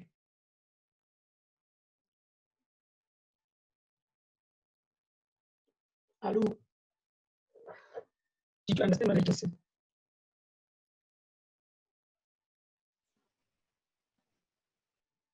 Good people. Yes, sir. It was clear. Okay, guys, please try to answer and say yes, we understand or something, because this thing keeps on telling me that my microphone is not working. So I might be speaking and only to find out that you can't hear me, guys. Please. So those are the two layers of the things. What you have to understand and what you have to know for these two layers, you have to know that we have the papillary and the reticular, and you have to know the difference between the two. You know that the papillary is thin, it's loose, it has the blood vessels and nerve endings. I said for you to remember the nerve endings, you think of the nuclear cells that are found between the stratum corpuscle and the papillary dermis. It will be easier for you to remember the nerve endings. And your reticular dermis, I said if you know the characteristics of your papillary dermis, just apply the opposite. It's thick, it's dense, and then it has your appendages. What do you mean by appendages? Okay, to be specific here, because appendages also include hair, include hair and nails and everything. You don't find your nails here. You know very well that you don't find your nails here. You find your nails there, right? So don't include nails here. Or rather, should I just remove this appendages thing? Let me just scratch it out. Right? You have hair follicle, because I'll end up confusing. I'll just write hair F. That's your hair follicle, right? And your hair, we can put here. So it's your hair and your hair follicle. Hair and hair follicle is not the same thing. This is the hair follicle here. And then what is hidden is the hair. What is in between is the shaft or hair shaft. Okay, then we go to the last layer, which is your hypodermis. Your hypodermis is also known as the subcutaneous tissue. Sub is below, hypo is also below. So another word for dermis is cutaneous. Cutaneous simply means skin. So if they say cutaneous membranes, don't say, no, anatomy is difficult. No, they just like playing with George. They just like playing with fancy words. So don't be threatened by the terms they use. So if they decide to use cutaneous instead of, they decide to use subcutaneous tissue or subcutaneous fat instead of hypodermis, don't be threatened and say, I didn't study this, they didn't teach us. They taught you everything in your textbook in front of you, you're supposed to study. So your hypodermis, as I said, it's also called the subcutaneous fat or subcutaneous tissue. And some textbooks can even go to an extent of calling it the adipose tissue. You know that adipose tissue is not fat. So they call it adipose tissue because it has a lot and lot of fat, right? So they can call it subcutaneous tissue, subcutaneous fat, or adipose tissue. But it's very rare for it to be called adipose because adipose is strictly limited to fat. So you can see the whole of that is fat, right? But mostly what you find in the hypodermis, it's just fat. You see, so since this layer is all about fat, and fat, what you have to know, the characteristics rather here, you have to know why it is fat, what's the importance of this fat, right? So this fat acts as a shock absorber.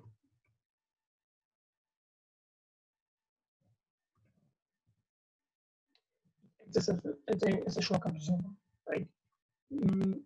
If you maybe accidentally you hit yourself against something and for the underlying organs not to be damaged, this absorbs that shock.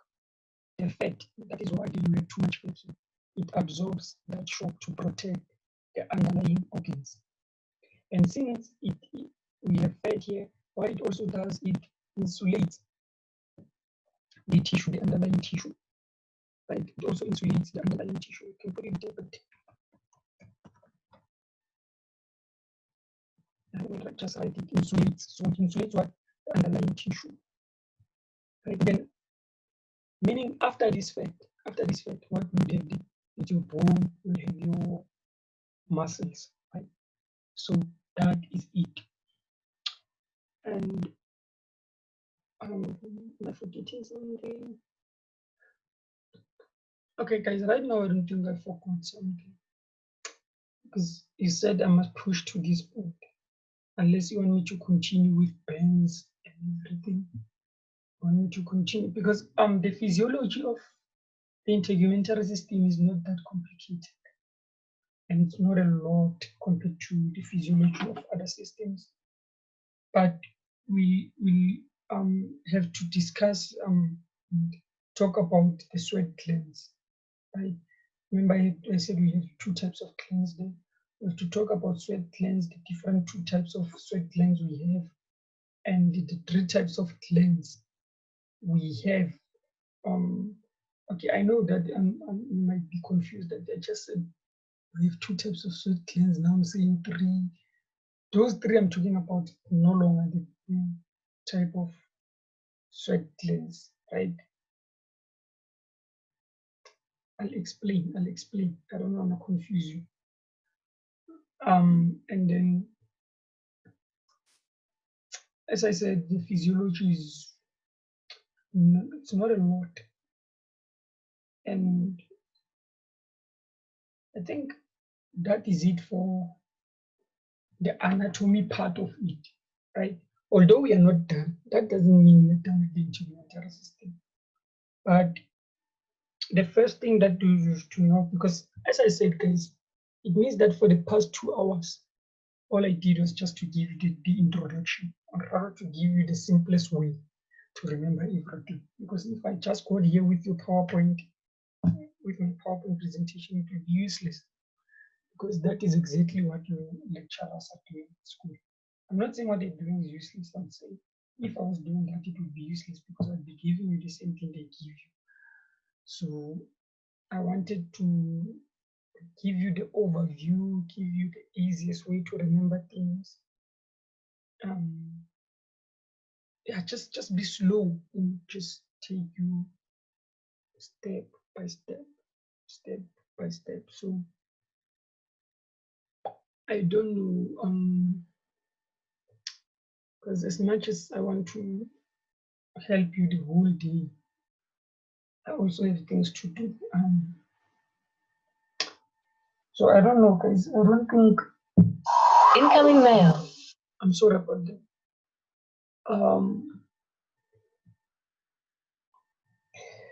I really don't know because I thought we would have a class later on, but I'll update you guys.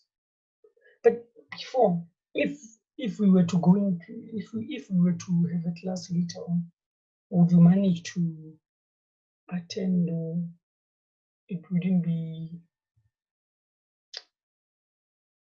what's the word,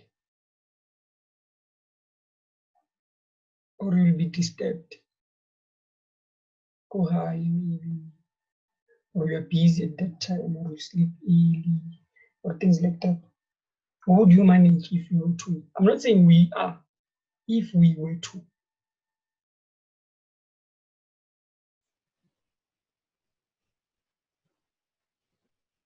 I would manage. Okay. Can you talk again? I want to see who's there. I'd manage. Okay. Others? I'm also in. I think what we need to do is to just find the most like perfect time, which is going to be suitable for each and every other person to be able to attend. And that time might be? Around 7 to 8. Others?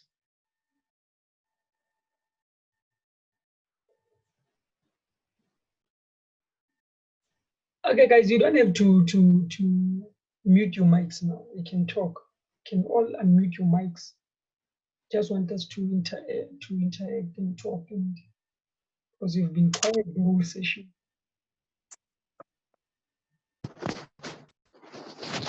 I think from 8 it will be fine. So okay, Yeah, 8 is fine. 8 is fine. Yes. So because for this one we didn't plan at what time we'll finish the session. We just planned to say we'll start the session at this time. So is the same thing going to apply later on? If we have a class, because that will depend on guys, I have a lot of things with other students back at high school that I'm assisting. then So let me say, if I don't update you by 6:30, means we'll communicate. And another thing, guys, please communicate on the WhatsApp call. Please communicate on the WhatsApp group, and then just utilize this 1 week, because if after this 1 week you decide maybe, because I'm also a human, I understand, I'm also a student. I know everyone will say you don't have money or it's expensive, and I might understand that, because one thing, you're allocated tutors, right?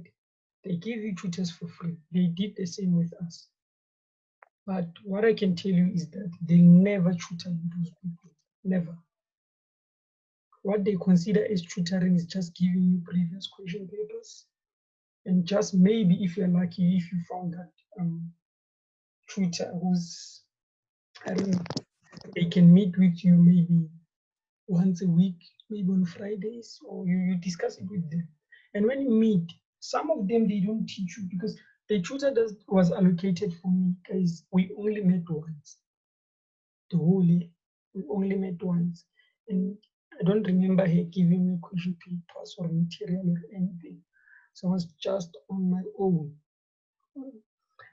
So I wouldn't say it's a bad thing, because it helped me somehow to push myself and to be where I am. I'm not where I want to be when it comes to anatomy or anything, but I've done well for myself. So if you are going to depend on them, I wouldn't advise you to. I'm not saying you should pay me. If you can study on your own, please do, and make sure you push, because anatomy is a lot on its own. And since we have this, whatever it's going on, since SMU has been taking time to start the online learning thing, the pressure will be 3 times more, you see. So hence I wanted us to finish this and push all the chapters you did and the ones you're going to do right now before the pressure is too much, because when you have pressure, you won't be having this sweet time of going slow over a chapter and doing it over and over again, because you'll be forced to do a chapter and move on to the next, because time will be against you. You see? So you'll end up grinning. It will just be, people will then drop out, which is not a fun thing to do. And you know very well that if you fail ECP, you won't be allowed to do this. You see, so already you have pressure. But what I know is that you won't fail. You won't fail ECP if you are serious. You see? So I want it to be good kind of pressure, if that makes sense. To be the pressure that pushes you, not the pressure that slows you down, makes you think too much, or makes you skip classes and everything. So we are not the same. Some people skip classes but they study. Some skip classes, they are with their boyfriend or whatever. They do some, I don't want to say stupid stuff, but things that it's like they forget why they're here. So utilize this 1 week. That is all I'm saying. Utilize the first week. Ask questions if you have to, interact. Make sure you take out as much as you can out of this first week. Yeah, because I thought to myself that it's only fair if I give you a week. Because the thing is, guys, if you're paying for something, you take it seriously. You can't take something you paid for granted. You never do that, because it's your money at the end of the day. You see, and trust me, the money I'm saying that you should pay is nothing. I understand it's something to you, I mean, it's something to me as well because I'm still a student, and it might be a struggle again during this time, paying and everything because people are unemployed. And I understand all of that, right? But at the same time, you must understand that if I didn't want to assist you, because I'm not losing anything, I would love to assist you for free forever, but it won't help me in any way because I'll be chewing my time. I have a lot of projects, I have a lot of things I want to do, a lot of I want to help. Helping people is what I'm passionate about. So I want to help in each and every area where I can.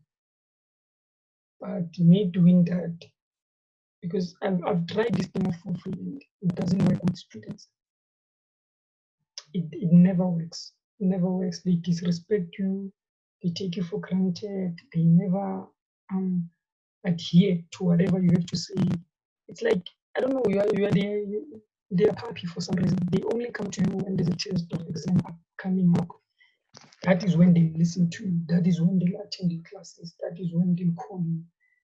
That is when you are their friends. After that test or that exam, back to square one. They don't care what you're doing. They don't listen to you. You have a class they don't attend. They make noise and stuff and stuff and stuff. You see? So I then realized that if they pay, the whole thing changes. The whole thing changes. Because at the end of the day, if I say we have a class at 10 and then I start at 10:30, you have the right to complain. Firstly, it's your money. You see, it's your money. Regardless of how cheap it might be, but for the mere fact that you pay me, I must deliver. You see, but we work on the whole payment and everything on the last day of this week. So that is when you decide whether you want to continue with the classes or not. But all I'm saying is that even if you don't continue, make sure this is your advantage. Make sure you suck everything out of me, everything, every little bit of information. You ask, I give information. I won't say, I'll give you that information when you pay. No. As I said, I'm not stingy with information. I'll give you everything. I'll give you everything. As long as you ask me, I'll give you. And I'll make every single thing as easier as I can. As easy as I can put it out there. I'll make it simple for you guys. Right? Because I understand what you'll be going through. Because anatomy is a lot. And with what's happening currently, then I don't know. Because I also have my anatomy to study, which is 2 times more than what's happening and what you're experiencing with your anatomy. I have this big textbook I have to study. I have this, you see, I have a lot of things to do. And I'm not just hustling academic wise. I have to do a lot of things, guys. So,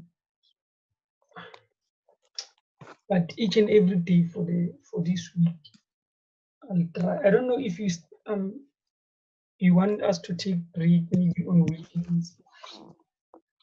Let me not say on weekends, this weekend, because should we count this weekend as part of the first week, or should we take a break and continue from Monday?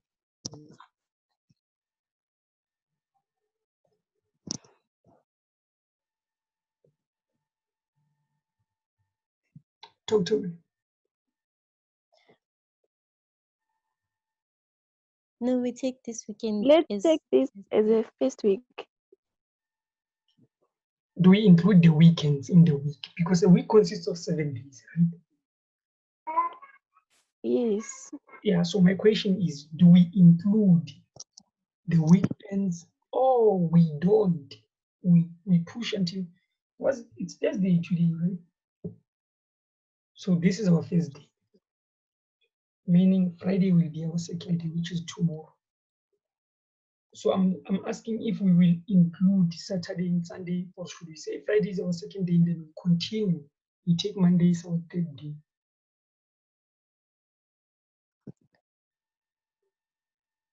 let's take this first, like this weekend as the first week. So we Like, include the weekends. yeah, like for this first week only, I think. Okay. Because I don't understand why people just tell your classmates that this first week doesn't mean that if you attended, you are supposed to pay. You don't have to. I don't know your names. I don't know you guys. I don't know you. You don't know my face as we speak. Even if you can meet me at campus, you won't tell that this was the guy who was doing this and this and this. So They know. they know me. No, like they know that this weekend is for free. This Oh. week is for free. So I don't know. I don't know then, because you are about 50 something in your class, right? Yes. Yes. And then only 8 people are in the hall.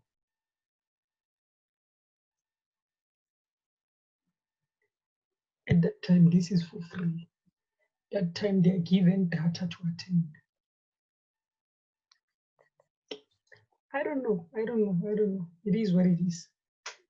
At the end of the day, you decide what you want, you decide. But I don't know. We will all be doctors, but we won't be the same doctors. But the mere fact that you went to school doesn't mean you'll be having all the knowledge. And trust me, I'm not there yet. I'm still in my second year, ECP3.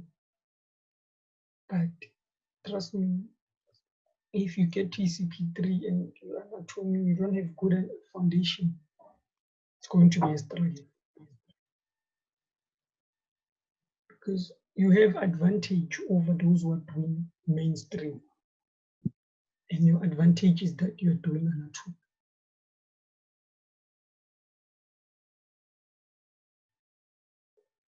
Because when they get to second year, trust me guys, they are struggling. Not struggling, failing, but struggling because this is all new to them. And second year anatomy is it's not foundation. We go into detail. So for us who are doing ECP, it's an advantage. It's really an advantage because when you get here, you already have the foundation and it's easier for you to follow and grasp every single thing. So you're the only one who knows why you chose this course from the first place. All I'm saying is that don't forget why you're here. Just for the mere fact that you're at home, that they even started at school with the online, whatever, doesn't mean you should relax. Because you'll regret it when they start with online learning. Imagine if you're failing to understand if Dr. McNeil teaches you in person. How much more if she teaches you online? Because she's fast. One thing I know about her is that she's fast. Very fast. And I don't know if you still have those classes. Is it Thursday or when you have anatomy afternoon? It's overwhelming, guys. You are tired, you're from lunch, it's hot, you have to attend Dr. McNeil, and you don't understand what she's saying. It's just a lot. You feel like you don't belong there, you feel like you shouldn't have done this. You'll go all through that. But what I'm saying is that always remember why you came here from the first place. Always remember your background. I don't care whether it's financially stable or not. Remember your background. Remember that you came here alone. I know your parents told you all these things when you came to university. Don't forget those things, please. Don't forget those things. Yes, you'll meet people, you'll be dating and everything. I'm not saying don't date and everything. But what I'm saying is be careful. You came here alone. You don't know the people you meet here. You don't know what's their goal. You don't know what's their purpose and everything. Open your eyes. Be smart. You can play around in everything, you date and do whatever. But then at the end of the day, remember the core reason why you are here to study.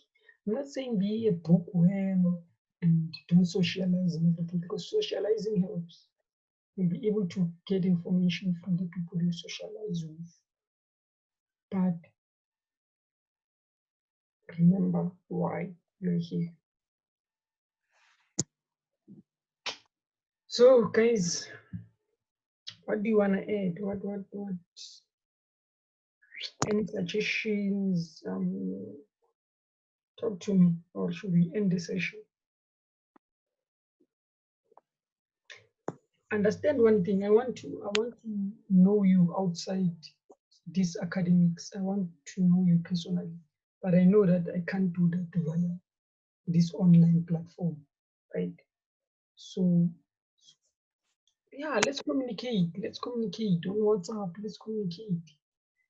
Don't ask me about myself. Let's just communicate. Listen, I want you to be free. I want you to. It's like you're a bit tense. Don't. I'm not a teacher. I won't reprimand you. I won't do any of those. I want us to communicate. Feel free when you're around me.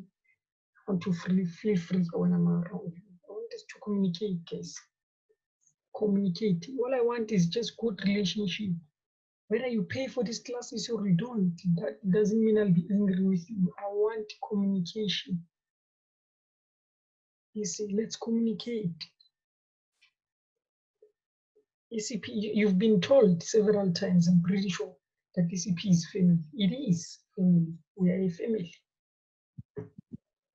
And since we are a family, we can't just leave each other out of the dark.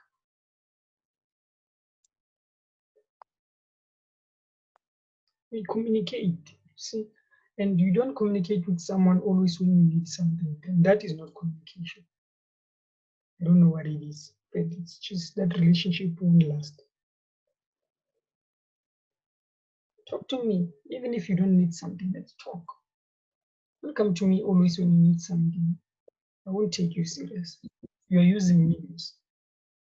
After getting what you want, just code you leave. You come to me, you want information. I give information, you leave. I don't know you. You meet me in campus, no hello, no nothing. Brr. Next week you have a test, you come to me, hello, how are you? Guys, don't do that. Let's not use each other.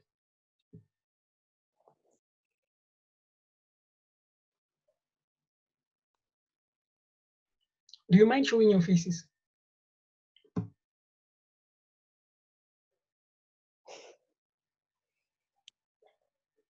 I'm not saying you should. I'm asking if you do you mind? Because I didn't show mine. So if you don't mind, please do. At least if I can know one of you, then maybe I meet you in campus. Maybe I take you out for lunch.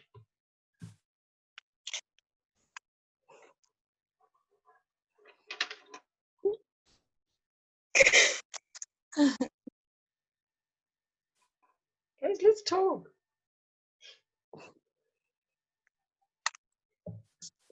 Some of us were still In bed.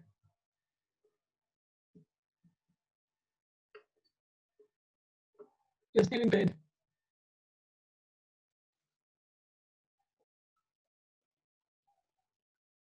Hello.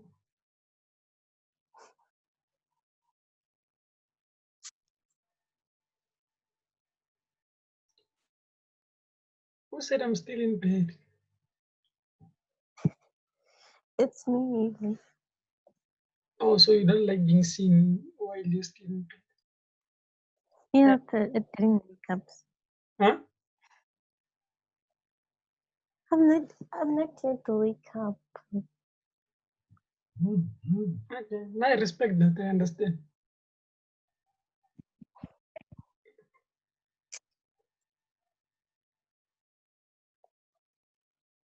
Others, Nakisani, Hello.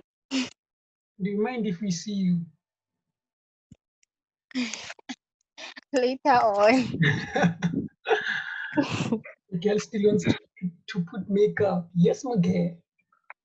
No, we don't put makeup. It's just that some of us are still a mess. We were busy with the chores and everything, and it's 10 o'clock, so it's calling, and it was like sharp 10 o'clock, so we had to be on time. So later on in the evening, it will be bad. Aish, aye, bathatha girl. Yes. I understand. Others, Carol, let's see you. Katleo, we want to see you, don't you? Tibatho, no xolo. Velani, bethuna.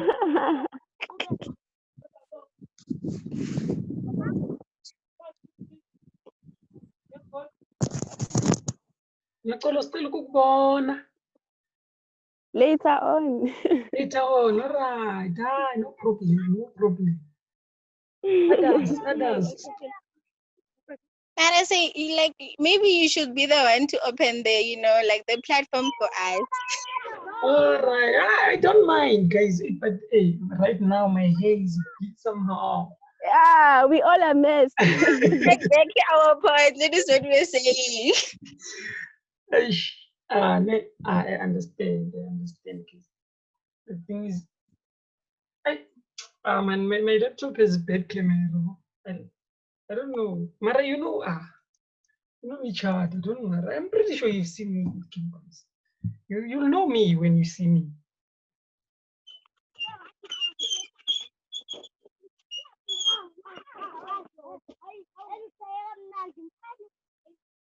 Ubani oshaya kamnandi?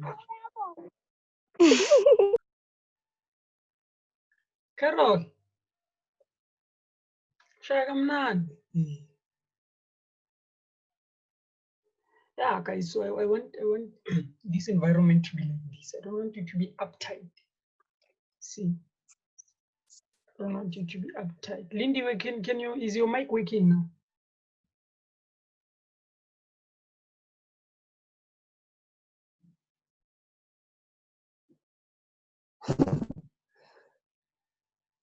Okay, guys.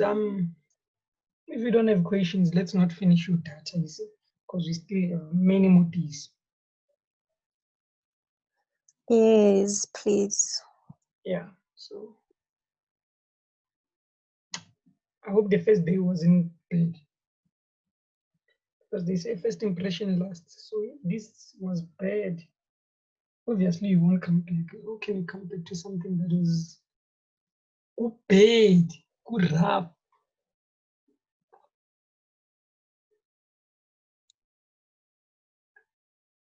Guys, I know what's in your papa.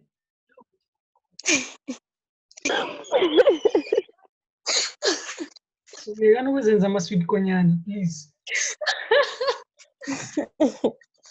Bathunja. I told That's you. why. No, with me there's no mjoelo here. You don't joel here. You just come and be who you are. That is what I want. But at the same time, we must respect each other. When it's time to study, we study, focus. When we laugh, Papa. Don't be fake. Don't be fake. I want to see the real you. Because I'm 100% sure what you are. We are partial.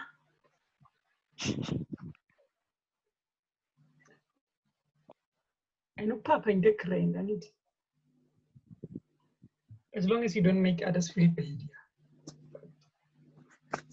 In my levels. So you must come back. Since it's only girls, I'm correct. I'm on the spot. Yeah, Papa. Okay, guys, are you Pedi, Zulu? Do we have any Zulus here? Yes, I'm Zulu. Okay, others. I'm vendor speaking. Venda, hey, you must teach me Venda. It's giving me problems. Absolutely. Giving me problems. Others.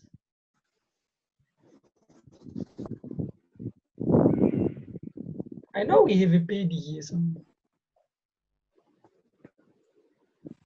Yeah, I'm a baby. I knew it.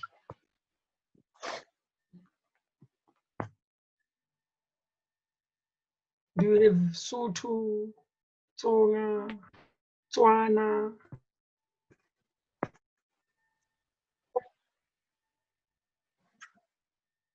Niggas.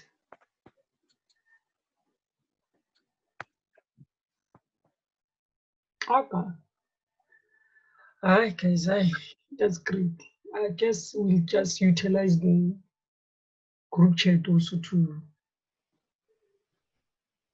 know each other a little bit more.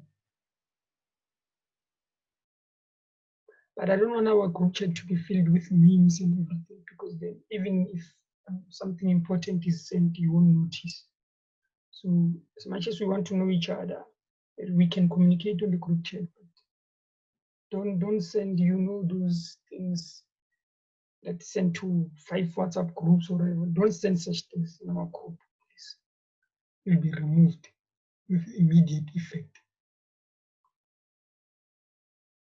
So, it's about more. A day is obviously won't be enough to know everything about you guys. But I really enjoyed from my side. I really enjoyed, and you seem like a fun group to be around. Like Isani, when ngathi sizo-vibe, I don't know you, but ngathi nje unaleya nto londiwe Carol, hayi sizozwana Katleyo Tibatso sisonke. Noma kanjani se, we're together. Phakathi inside is where we are. Thank you, guys. Thank you. I'll communicate with you whether we have a session later on or we'll continue tomorrow. But if you'll be studying and you have questions, musukuhara.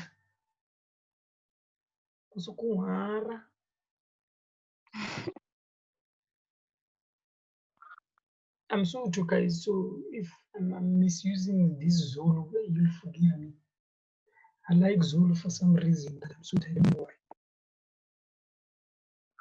And I like Xhosa. So now I want to learn Venda, you see. And Nakisani will teach me. Definitely, we're going to speak very soon. You'll be very fluent. Siyabangena. Yeah, bo. Yeah, so guys, do you have any questions before we end the session?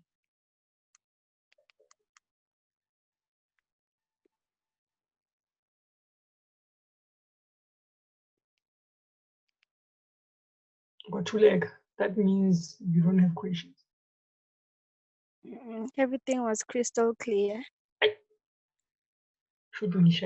I'm glad. All right,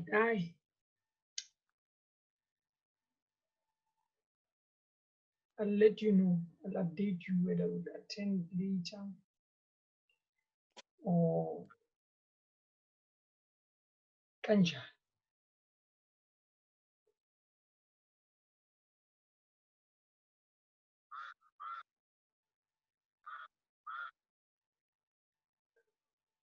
Thanks, guys. Thanks for your time.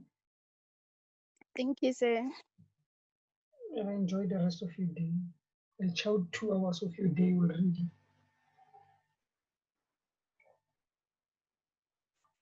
Goodbye.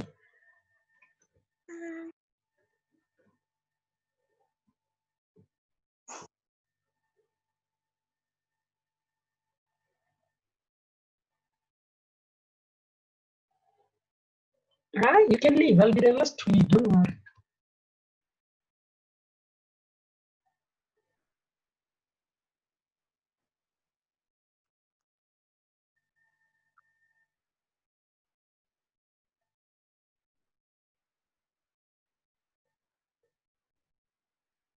Nakisani and Katlewo, you don't want to leave.